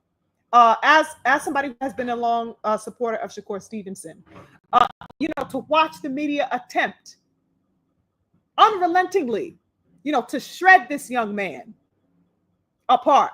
This young man he's only ever been somebody that wants to get in the ring and do his job. We don't know Shakur Stevenson for nothing else. He wants to get in there and do his job. And they have been shredding this man, or attempting to shred him to pieces. He's a clean athlete. Not caught on nobody's PEDs or nothing. He just want to get in there and handle business. That's what he wants to do. And this man has been, you know, berated from left to right. You know, the way that this man has been used as a whipping board, you know, is something that we only see done to elite Black men, as I make it a point to crystallize repeatedly here on my channel. That's something that we only see when it comes to us. And so I understand his frustrations. I understand the fire in his belly to quell all of the nonsense that has been generated about him.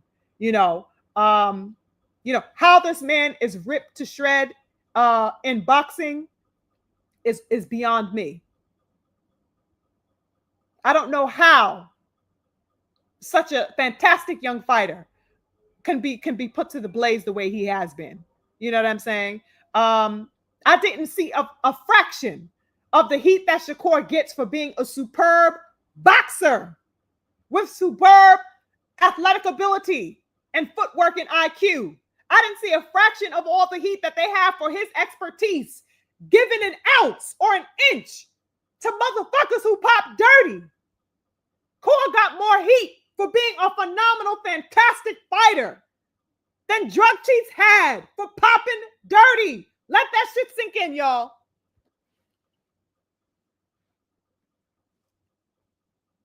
Let it sink in.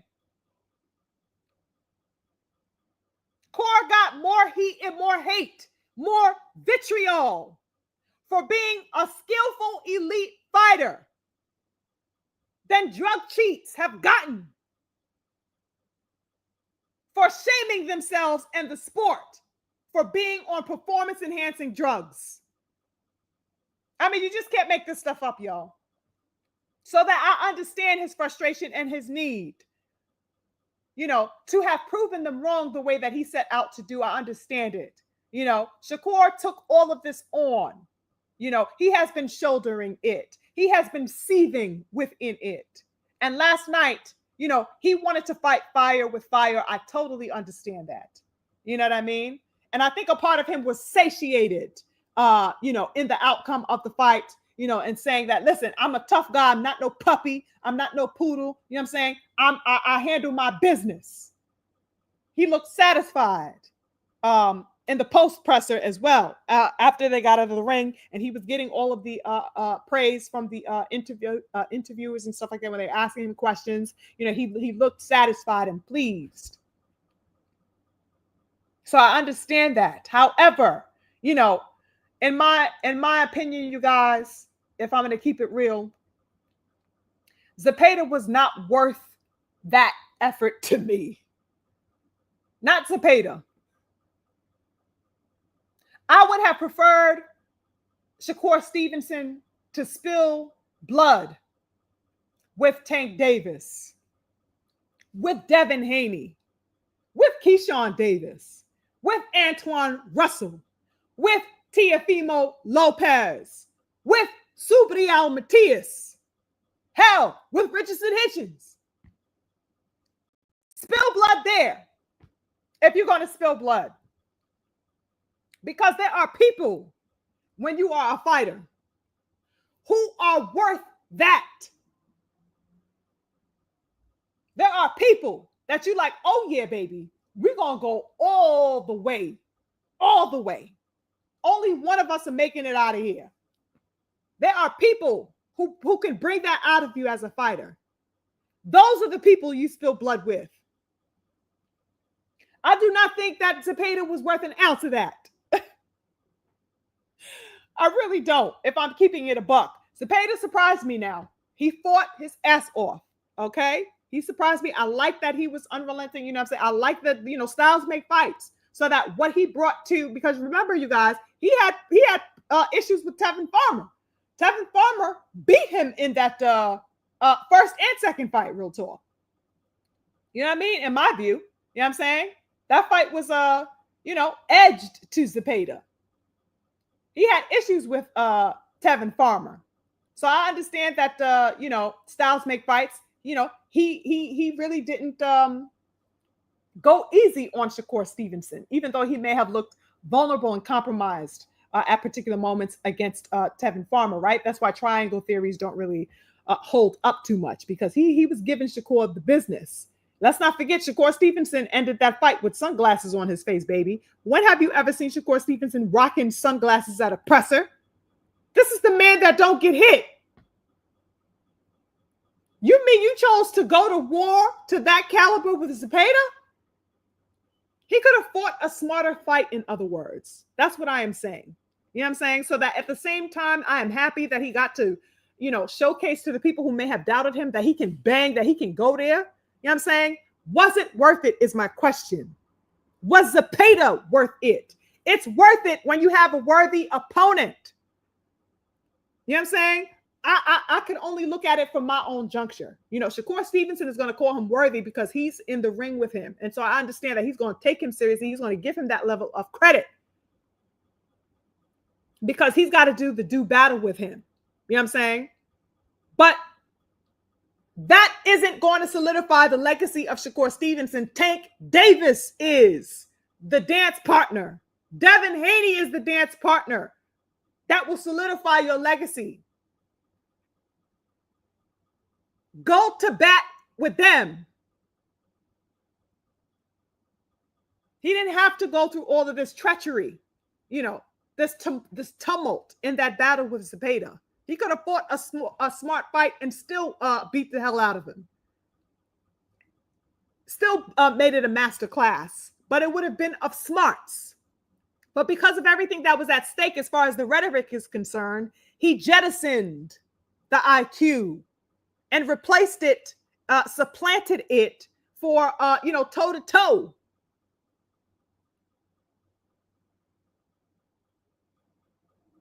It's just an interesting dynamic to me, you guys. You know what I'm saying? If you are going to spill blood to feed your spirits, that warrior spirit, Let it nourish the purpose.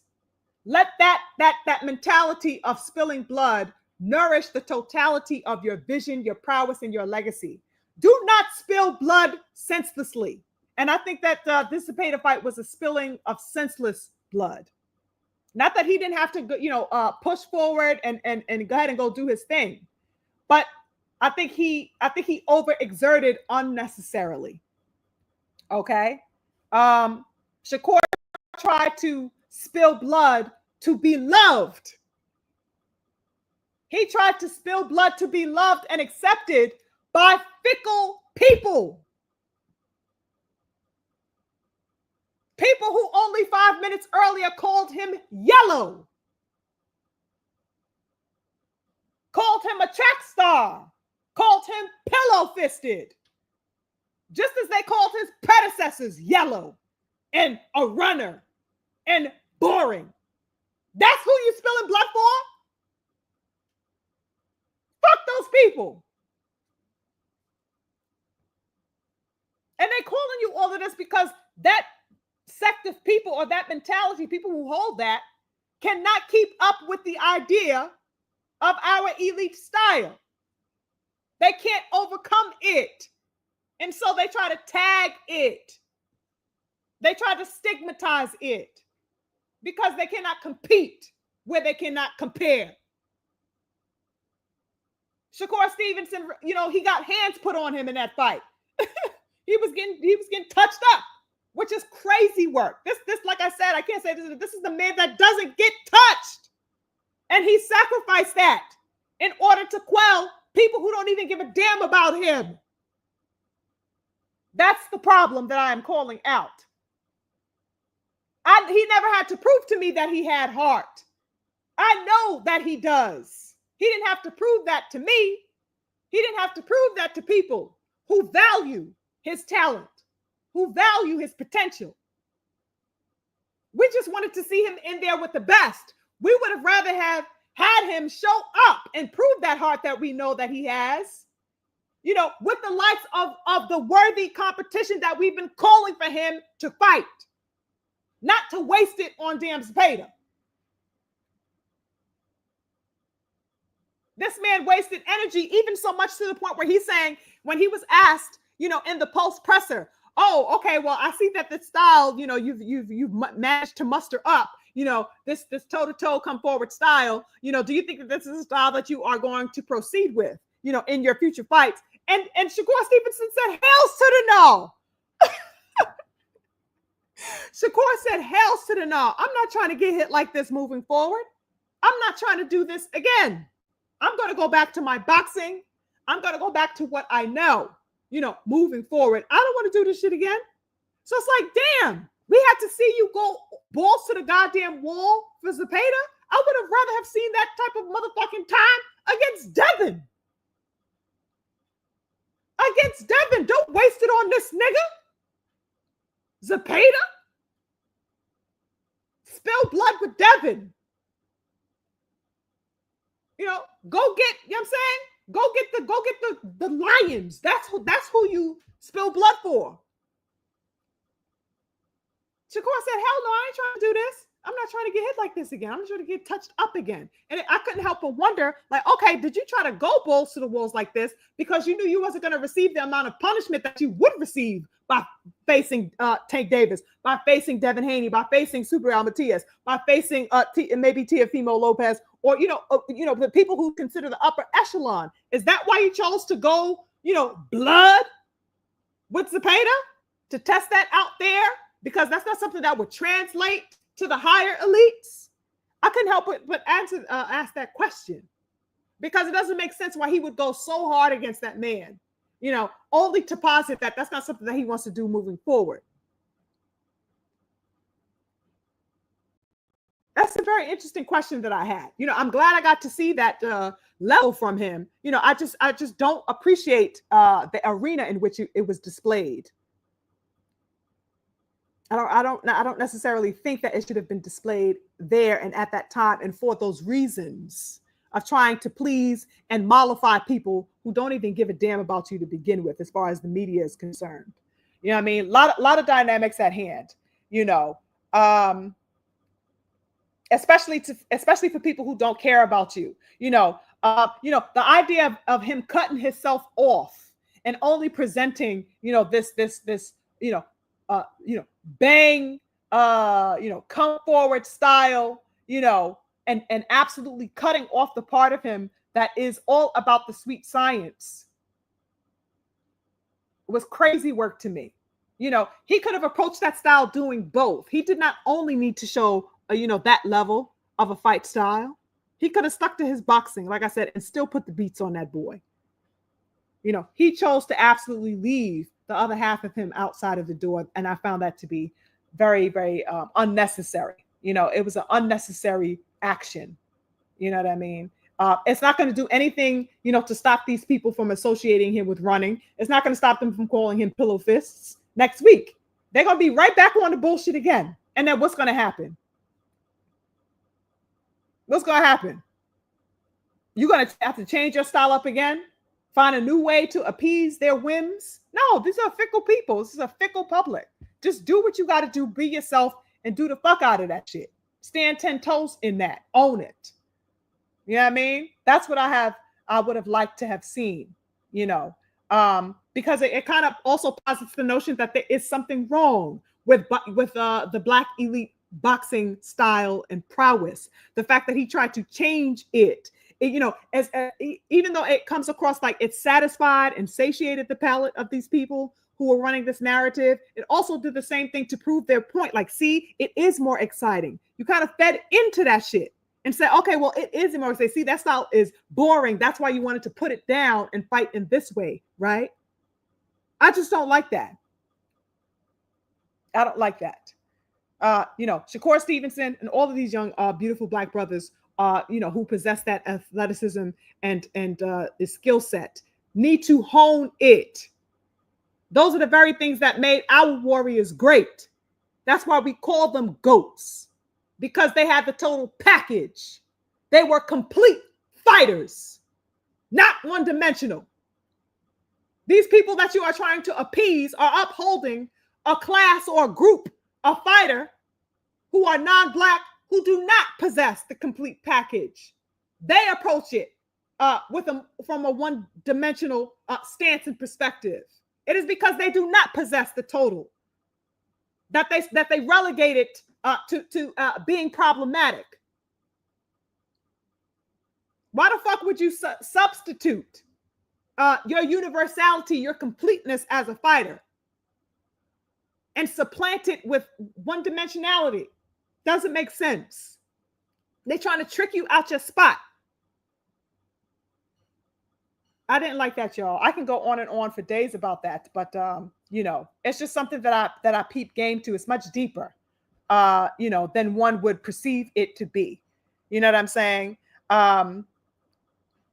It's because of that style that Shakur Stevenson and every other elite Black fighter will forever be a threat to the, popularized narrative, the historical narrative and disposition, that is spawned within the media, as we have been seeing in the build up to this fight and otherwise, trying to deem them, runners and everything else. It is because of that elite style that cannot easily be trumped by people who do not possess those skills. So that trying to placate and assuage these fools is absolutely futile. Stick to your damn, greatness. Stick to it. Never apologize for it. Never put it down. That's not our problem that they can't keep the fuck up, in other words. You don't tell me how to show up to war. Oh, don't use the tools. That's gonna, override mine. You'd be a fool. And a lot of that was foolish on the part of Shakur Stevenson. He was successful because he is skillful. Like I said, he's a complete fighter. You know what I'm saying? But he should have not been so readily available to that narrative. He could have also incorporated his boxing, if he wanted to mix it up a bit. It would have been wonderful to see versatility and not a one-dimensional approach, And he started to show a little, when he started to, do more boxing as the later rounds went on. He waited late to do it, but eventually, we started to see that, come into play in the fight. You know what I'm saying? But I didn't like the way that he was willing to just completely abandon it to soothe and quell that mentality. Real talk, you guys, if I could say this final word about the Shakur Stevenson fight and just about the whole dynamic within this jargon and parlance. This larger media, propelled by the non-Black world, and upheld by the non-Black world, will only accredit and value Black fighters. They will only love us, in other words, when we are in a coma. That's when we'll get the flowers. That's when we'll get the Skittles. That's when we'll get the fruit baskets sent to our wives and our husbands and our children. When we laying up in a coma, tied up to a goddamn machine. Oh, he was such a great man. He was, the heart, the courage. Look at the lion. Oh, his legacy stands to be something wonderful, y'all. Hold it up to the light. Look at his legacy shining. He gave us such wonderful fights when we're hooked up to the motherfucking machine. And our wives and our babies are kissing us on the forehead, hoping we make it through. That's when you get your flowers. When you are slurring your words, Black warrior, that's when they love you. Have we not seen that exemplified, you guys? Let's not play stupid. When you are slurring your words, that's when they love you. When you are incoherent to one degree or another is when you get that love. When you are in a wheelchair, perhaps, is when they will hold your hand lovingly and tenderly and say, oh my goodness, you were such a warrior. That's when you get that soft love. Until then, you are a runner. You are pillow fists. You are yellow. You are boring and everything else. Why would I abandon my natural skills and ability to soothe and quell a mentality that would dare say such a thing like my life isn't on the line in that ring as well? I'm going to put my weapons down because they scare you? You better be scared. You better be scared because that's what they're here for.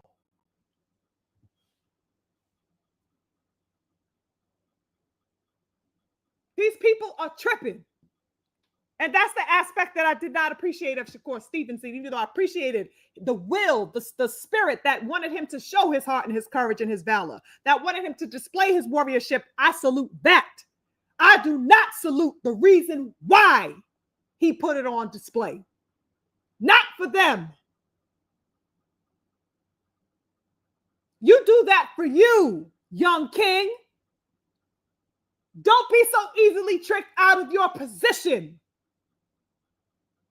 because they do not love you until you are in a wheelchair. That particular sect of people. Now, the ones who rock with you, the ones who want to see you progress and succeed, fight for us. Go ahead and go make the best of yourself. Go ahead and stand with your contemporaries. Go ahead and shine in that light. Because we want to hold you there. We want to give you the crown. That's where you put the fire. Not for these chumps who don't know shit about boxing. That's what pissed me off last night. And I'm hoping that he learned his lesson. And hearing him make that statement about, listen, going forward, I'm not going to be, he said it. I put myself in unnecessary, harm's way. I took unnecessary punishment. So I'm glad that he was reflective of that. I'm glad that, he was recollecting. That's a good sign. You know what I'm saying? Hopefully he takes that and continues to be observant. And hopefully he peeps game and exercises a level of maturity, so that he is not easily rattled, because that's what they wanted him to do from the beginning. They wanted him to risk it all and put himself in harm's way, because that is the only way they can get him closer to being defeated. Okay, he is too supreme of a fighter so that did not happen, right? Because he is very skillful. Whether he is, at the forefront or being, evasive or whatever, he is, like I said, the complete fighter. So he did not allow that to happen because he is skilled. He is a beautiful fighter. But hopefully moving forward, he keeps that in mind. Right? Wonderful fight. Congratulations to the young King Shakur Stevenson. I can't wait to see what's next for him. I don't think there's anything more prominent for 135 division than he and Tank Davis. But I don't know what's going on with that man, Tank Davis. So I don't even know if that's a possibility at this point. Shakur Stevenson made no call outs after that fight. But in the presser, of course, the interviewers were alluding to Tank Davis, and he didn't even want to mention Tank's name. He said something to the degree of, well, I don't want to keep saying the same thing. How many times can I call, the names of, who I want and stuff like that. So he kind of took a passive role, because I don't think that he sees that fight possible. I think that's why he said that. But it was Eddie Hearn who took to the microphone and said, no, we want Tank Davis. That's the biggest fight in boxing, blah, blah, blah, blah, blah. So Eddie Hearn is definitely on board for it, and is at least willing to give credence to the fight that it needs. I don't know why Shakur Stevenson was so reticent about, saying Tank Davis's name, other than the fact that he thinks it's immaterial. He thinks it's immaterial. And I think that, judging by the moves and charades of Tank Davis at this particular point, one would be foolish, to bypass the reality that that's not a fight that Tank Davis wants. Speaking of which, you guys, let's get into Tank Davis. How the hell did Tank Davis, I don't know what to say about this man. He was arrested again, y'all, as I'm sure the family in the building knows. Tank Davis was arrested, you guys, a few days ago, according to those reports that came out, and there was pictures circulating of him coming out of jail. This arrest was, of course, in relation to, for anybody in the building who may not know, an altercation that took place between the mother of his children last month. There was an altercation that happened between them on Father's Day, just last month. And the arrest, I have no idea why it came so late. If the altercation took place on Father's Day, why the hell is he getting arrested an entire month later is beyond me. I have no idea. But that's what took place. And in the report, it was said that upon arriving to the home of his baby's mom and the kids last month, there was an altercation that took place between them, and it got to the point that they were in a back and forth with each other, and that ultimately led Mr. Tank Davis to hitting this woman in the back of the head. Now, you guys know me, okay? I do not touch on these types of issues. I do not get into the personal lives or business of these fighters. And real talk, all we can do is speculate at this point. We were not there. We do not know what happens, right? That's something that only they know what happens, okay? I do, however, find it to be a sad case that, Tank and his issues, surrounding and concerning instances of domestic violence have gotten to become a norm for him. That's something that I can say. This is, of course, not the first instance that we've heard with him and his woman, or ex-woman, or whatever the hell you want to call it, right? Instances where, we've seen the previous footage of him yoking up one of his baby mamas in the past, publicly, unabashedly, with no remorse, just yanking that woman up like she's a damn garbage bag that he's about to take out into the trash.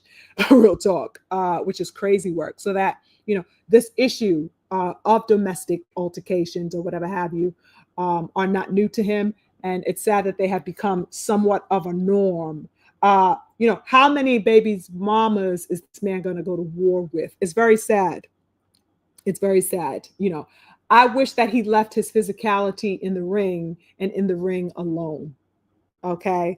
It's very unfortunate that his patterns seem to be ones that he cannot undo.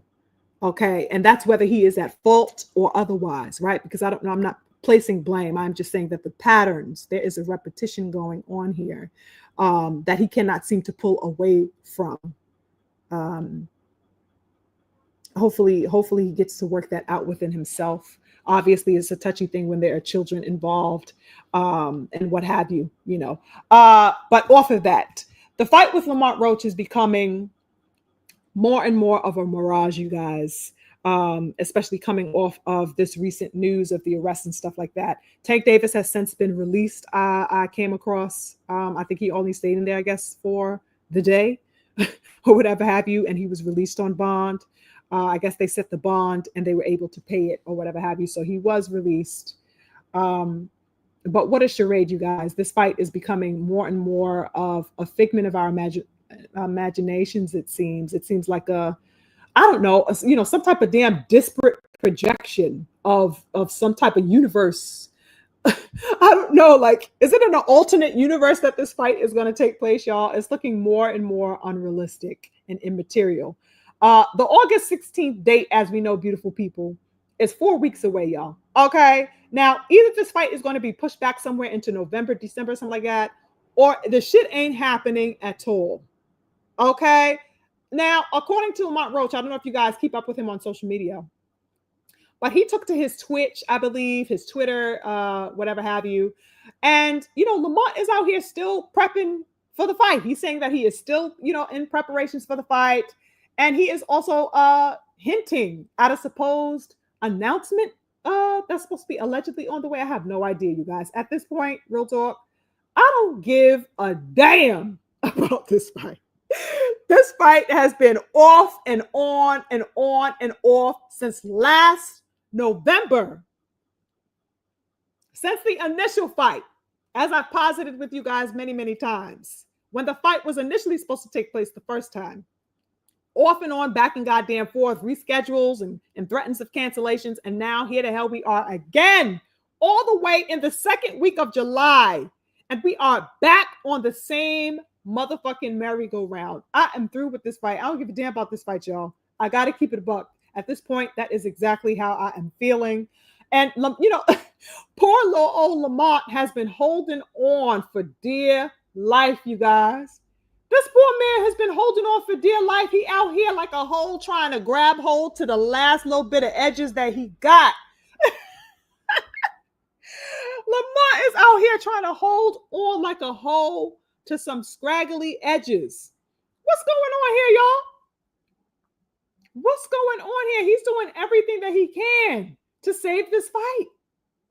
At least the hope of this fight. Okay? It's like, what I feel terrible for this man. You know what I'm saying? He's just trying to keep hope alive, like on his Jesse Jackson shit, like keep hope alive. Keep hope. He out here on his Twitter, trying to inform the public. But it's like, how many goddamn promises are you gonna give? That find themselves ultimately to be immaterial, because there's only so much that he could do, especially if a lot of this stalling out is on the part of Tank Davis. You know what I mean?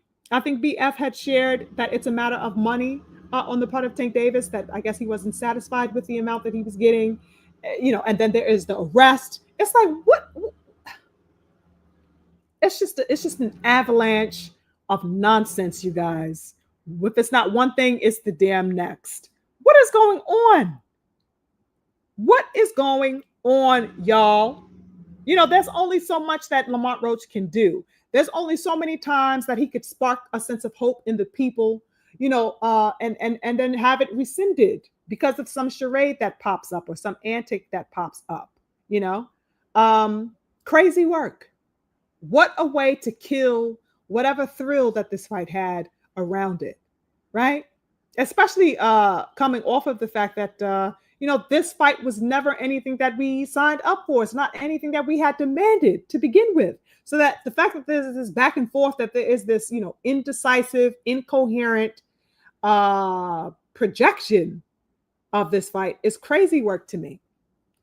This is definitely overkill, you guys. No cap. It's crazy work out here, and I couldn't help, but feel that way over the weekend and hearing the news of, that arrest of Gervonta Davis. And it's just like, well, what is going on? And then my mind went, well, what the fuck? That happened right on the day that Devin and Brian Norman's presser was taking place. So it's like, damn, is this a publicity stunt? What are you trying to do? Are you trying to attract attention to yourself, as we've seen him do in the past? What is going on here? I don't know what to believe. I just know that I no longer have the interest that I had in this particular rematch, right? For everything that I had felt in the lead up to the fight, that in the initial fight that I wasn't interested at all, I did build a semblance of curiosity about the rematch, of course, because of the controversy surrounding the draw and how, a lot of people, in huge numbers felt that Lamont actually won the fight. So that seeing the resolve, be materialized, getting an answer to a lot of the questions that we all had as onlookers was something that, we were anticipating. Okay, well, is he going to be able to, dominate Tank Davis, or is Tank Davis, was he on a bad night, like a lot of his fans have said? That was the question that a lot of people wanted answered. But this whole back and forth, the ping-ponging of, confirmations and, child, I can't do it anymore. So I officially make a posit that I am no longer invested in this particular rematch. Whatever happens, happens. If it happens and the fight is actually a done deal, I'll tune in. But otherwise, I'm not checking for it. Real talk. It is what it is at this particular point. Now, speaking of the Haney, Brian Norman presser, you guys, if I could just get into this really quickly. Trust me, I'm going to check in with the chat. And like I said, I'll get to the super chats in a bit. Just bear with me. Wonderful excitement. Speaking about something to defend, Devin Haney and Brian Norman, you guys, is a fight for the ages. Okay? When I said that there is a lot that these fighters have to defend, there is a lot to be on the defensive for. This is one of the ones that I'm talking about. Okay? There is so much to claim here. There is turf. There is integrity. There is legacy. There is bloodline. All of these things are a factor in this particular fight between the beautiful king, the young king Devin Haney, and the young king Brian Norman. I loved the anticipation around this fight. I loved the presser. I loved even the crazy, outlandish, interactions that they had, with the bodyguard yanking him up in the halter tops that man created out of their damn t-shirts. He done yanked that man's t-shirt in half. He had Brian Norman Sr. out here with a damn belly shirt. Oh my God, y'all. What wonderful, wonderful build around the anticipation for this fight. Whether it was announced to them that was going to happen or not. Wonderful, wonderful energy. And it's definitely feeding, the level of excitement around this fight that is coming up in November. I'm so excited. I thought the presser between them was relatively calm, considering everything that had transpired before that particular presser. I didn't really like the question that the presenter asked. I think that he should have asked them about, the altercation. You know what I'm saying? The interview didn't mention anything about that. That would have been something inciting to hear, their takes on that. But overall, I guess the presser was good. It was good to see them actually, looking official, looking, in gear for the fight that was coming up. It was nice to see the confirmation, like, okay, the ball is rolling. This fight is going to happen. So for that, I was happy, even though I didn't really like the presenter or his questions or anything like that. It was wonderful to see. Also, David Benavidez, Anthony Yard. Wonderful to see the young lion Abdullah. I'm excited for this fight, you guys. I cannot say it enough. This fight card is really gonna stamp the year of boxing. We've had some wonderful showings throughout the year. I think this is a hell of a way for us to enter into the end of the year with such a fantastic, magnanimous event. Okay. Let me see what else I could say about this, you guys. There's so much to say.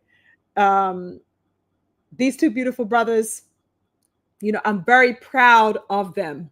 I know that there's a lot of banter going around social media. You know, you got your sides and stuff like that. People are, you know, all of a sudden Johnny come lately fans for Brian Norman, you know, just to stand in opposition to Devin. And then you got, of course, the 10 toes Devin supporters and stuff like that. And you got kind of that division.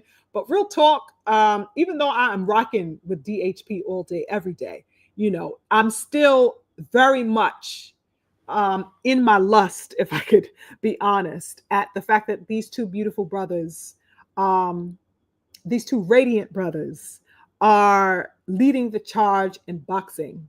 I think it's wonderful. I think it's something that is needed.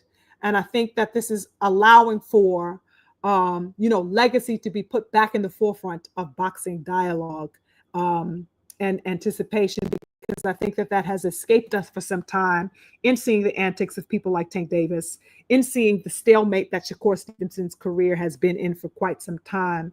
I think that and all the duckery that we saw with Teofimo Lopez and, you know, just the instability, you know, in and around these divisions and stuff like that. I think Brian Norman and Devin Haney are, you know, really putting the focus back where it should be. Okay, this fight isn't until November. We really just got the confirmation of the fight being solidified, you know, barely 2 weeks ago, 2.5 weeks ago, something like that. But already a lot of people are invested emotionally, or already a lot of people are charged up about it. A lot of people are anxious. You know, a lot of people are, you know, completely invested and involved in this fight. You know, no matter what side they stand on, you know, I like people's engagement around this fight. I think it's genuine. I think it's natural. And I think that this is precisely what makes boxing great, you know, and I love what they're doing. I love the fact that Devin Haney is a part of that. You know, despite all of the haters that he has, you know, people are genuinely interested in what that man's movements are going to be. You know, whether they love him or hate him, everybody is watching to see what it is that Devin Haney is going to do.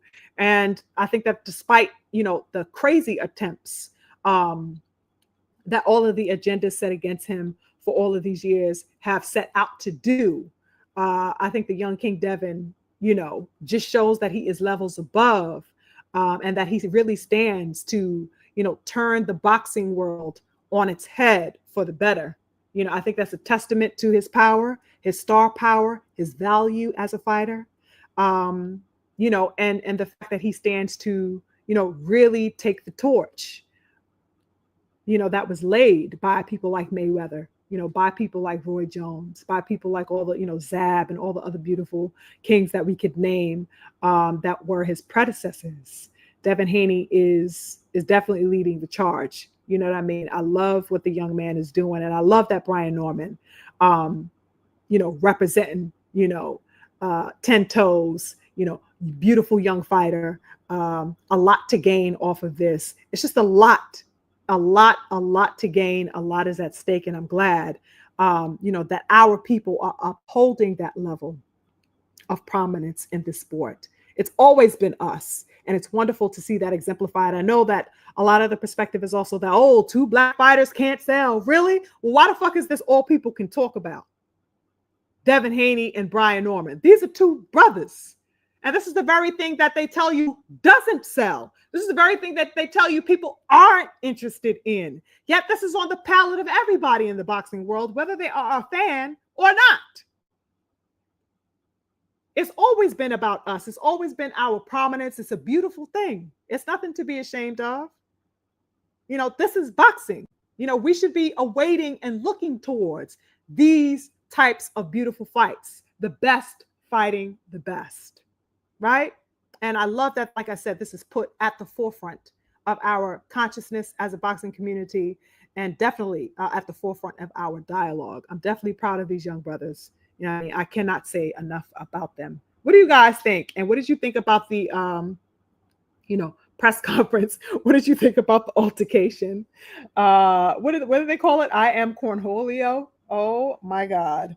Crazy, crazy, epic week that we've had, you guys. Interesting stuff. I'd love to hear your thoughts about, you know, the B Norman fight. What are your thoughts also about Tank, the arrest. Oh my God, you guys. Crazy, crazy week. Let me check in with my beautiful people. Salute to the King Syph. I see you. I see you. What'd you say? Tank got more. Oh my goodness. Look what this man Syph said. He says Tank got more domestic violence fights than major title fights. I don't think he's interested in the latter. Oh my God, Cypher. You got no mercy, huh? You chose violence today, huh, Syph? I feel you. That's diabolical. But at this point, bro, you're looking absolutely correct with that particular statement, King. Unfortunately. Okay. The King and the Coach Hudson says, teach, Queen, F them people. Ain't that true? I don't like the placating. I did not like the placating of it. You know what I'm saying? But like I said, I'm glad that Shakur kind of snapped back into reality and said, yo, I was kind of tripping a little bit. I'm going back to my boxing in the future. Like, don't expect to see too much of that of me again. You know what I mean?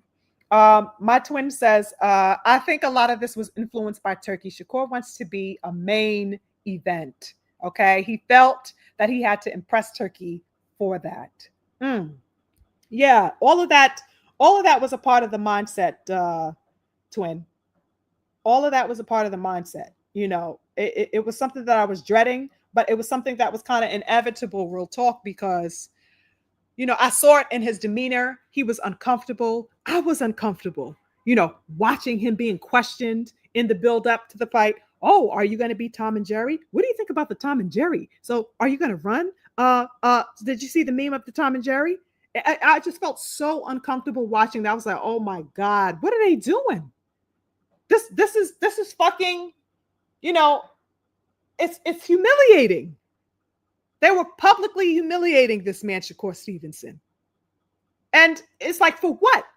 You're going to tell me that this is some ill attempt at promoting? You're going to try to put it under the guise of promotion to berate this beautiful fighter? It's insidious work, you guys.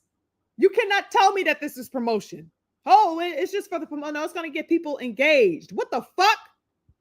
You didn't fucking berate goddamn Ryan Garcia. They barely wanted to ask that pussy about him testing positive for PEDs on that May 2nd card. They didn't ask him shit about no PEDs, so don't tell me shit about promotion. That would have promoted the fight too, huh? The fact that he tested dirty? Why wasn't that seen as promotion?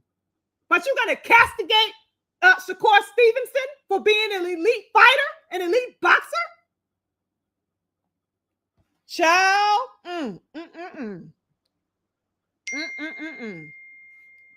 They don't want me in these damn spaces, you guys. Okay?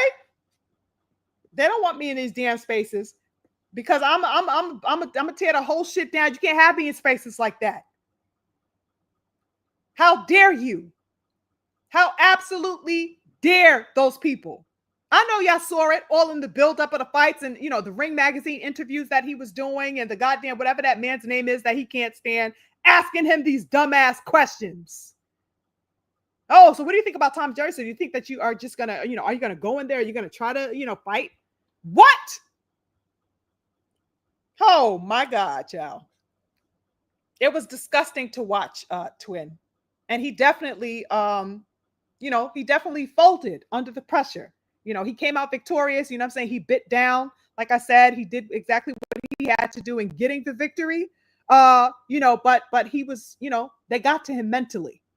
And I cannot overlook the fact that that was a display of fragility of his mentality. The fact that he allowed them, to get behind, the shell. He allowed them to penetrate. You know what I mean? And it's unfortunate that he allowed that to happen. Somebody named Anthony Ingram. Salute to you. I see you in the building. Thank you so much for joining. Thank you very much for joining. I appreciate it. Oh, David Morrell. Bills. I was going to get into that. So that man that David Morrell fought tested positive for, what is it called? I got to see how to pronounce that thing. Clofamine, I believe it's called, back in 2024. Okay. Um, the dude Imam Katev, who David Benavidez fought, he popped dirty last year for clomiphene is the name of it, clomiphene. And that dude was supposedly on some type of 2-year sanction. It's called a 2-year sanction of ineligibility.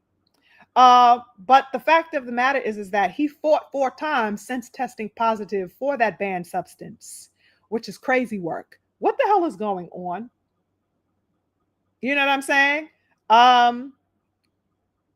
Very interesting. Now, for this fight that Morrell had with this dude, I believe that they did undergo VADA testing for this particular fight, but still, you know, the drug cheats are out here running wild, you guys. Running fucking wild.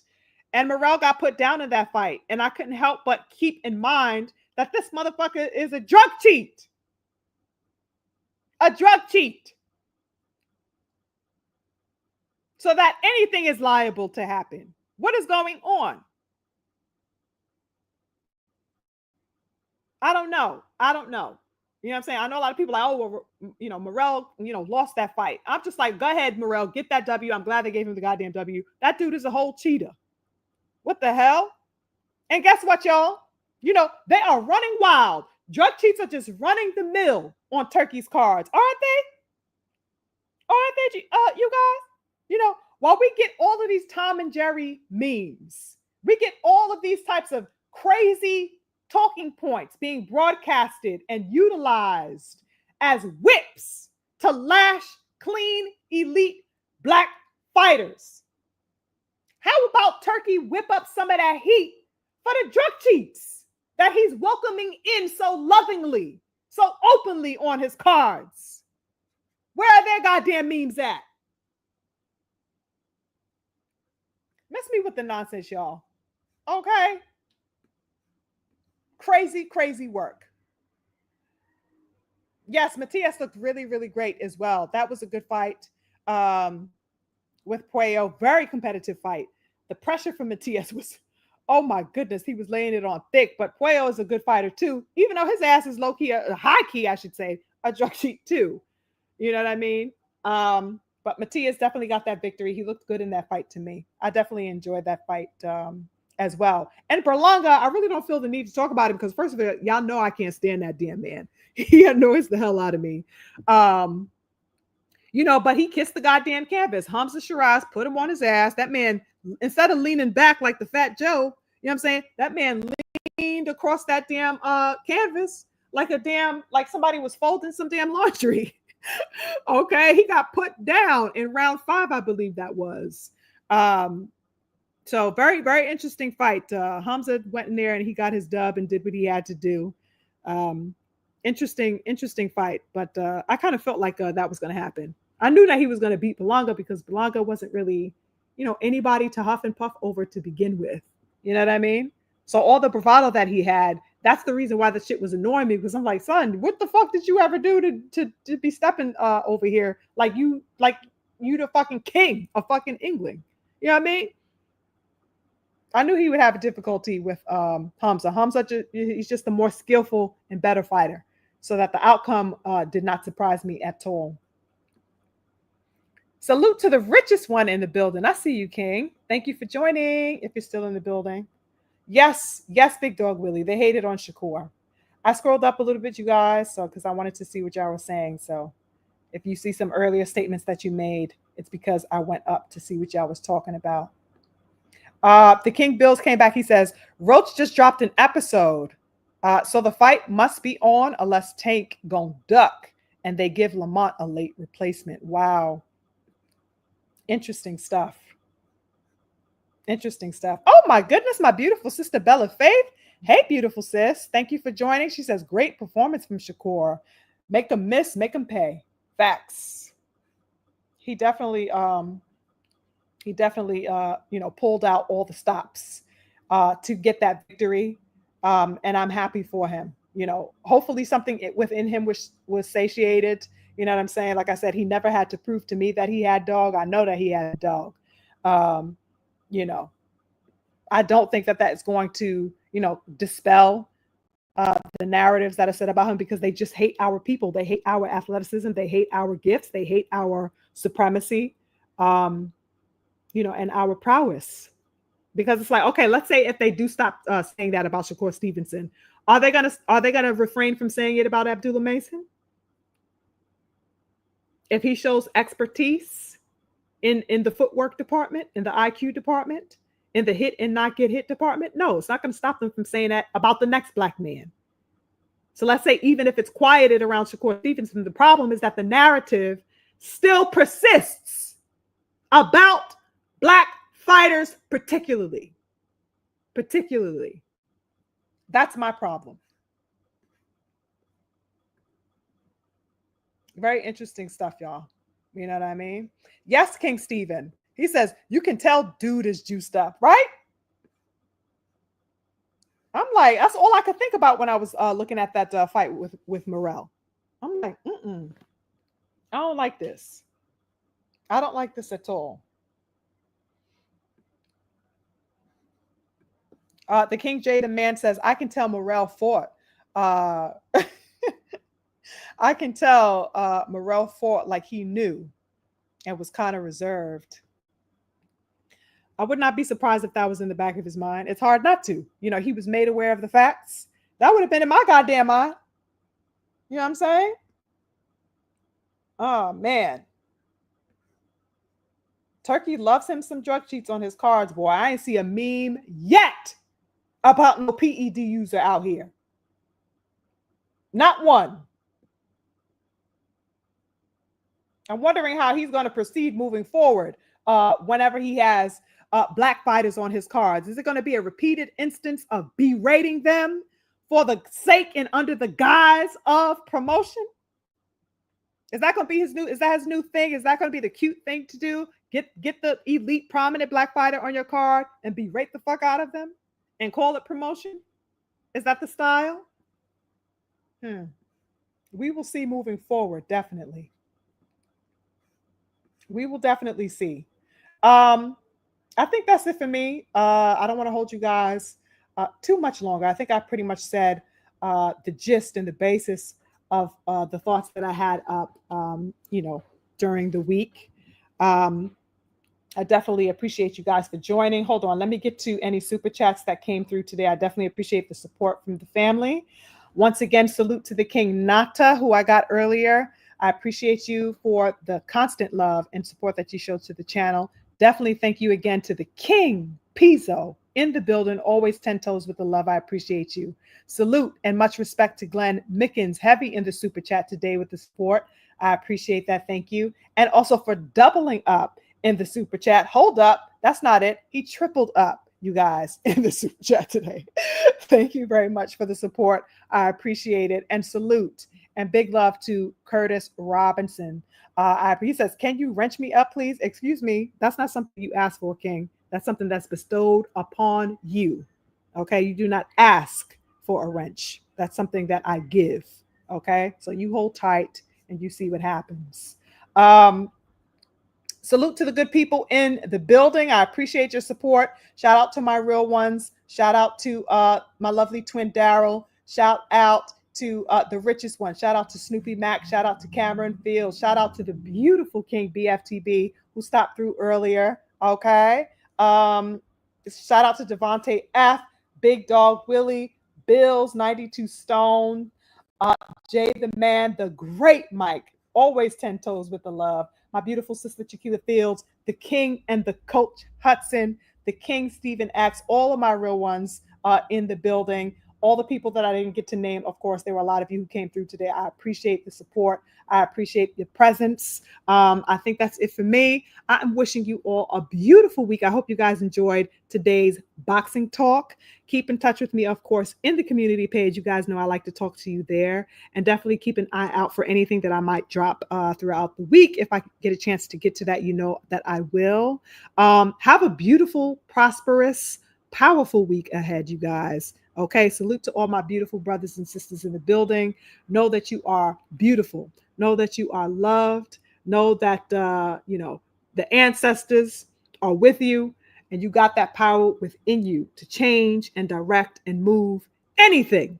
Okay, I had to give out some power real quick, y'all, because we be needing that type of love. I appreciate you all for joining me, and I will see you on the next one. Infinite love to my people. Peace.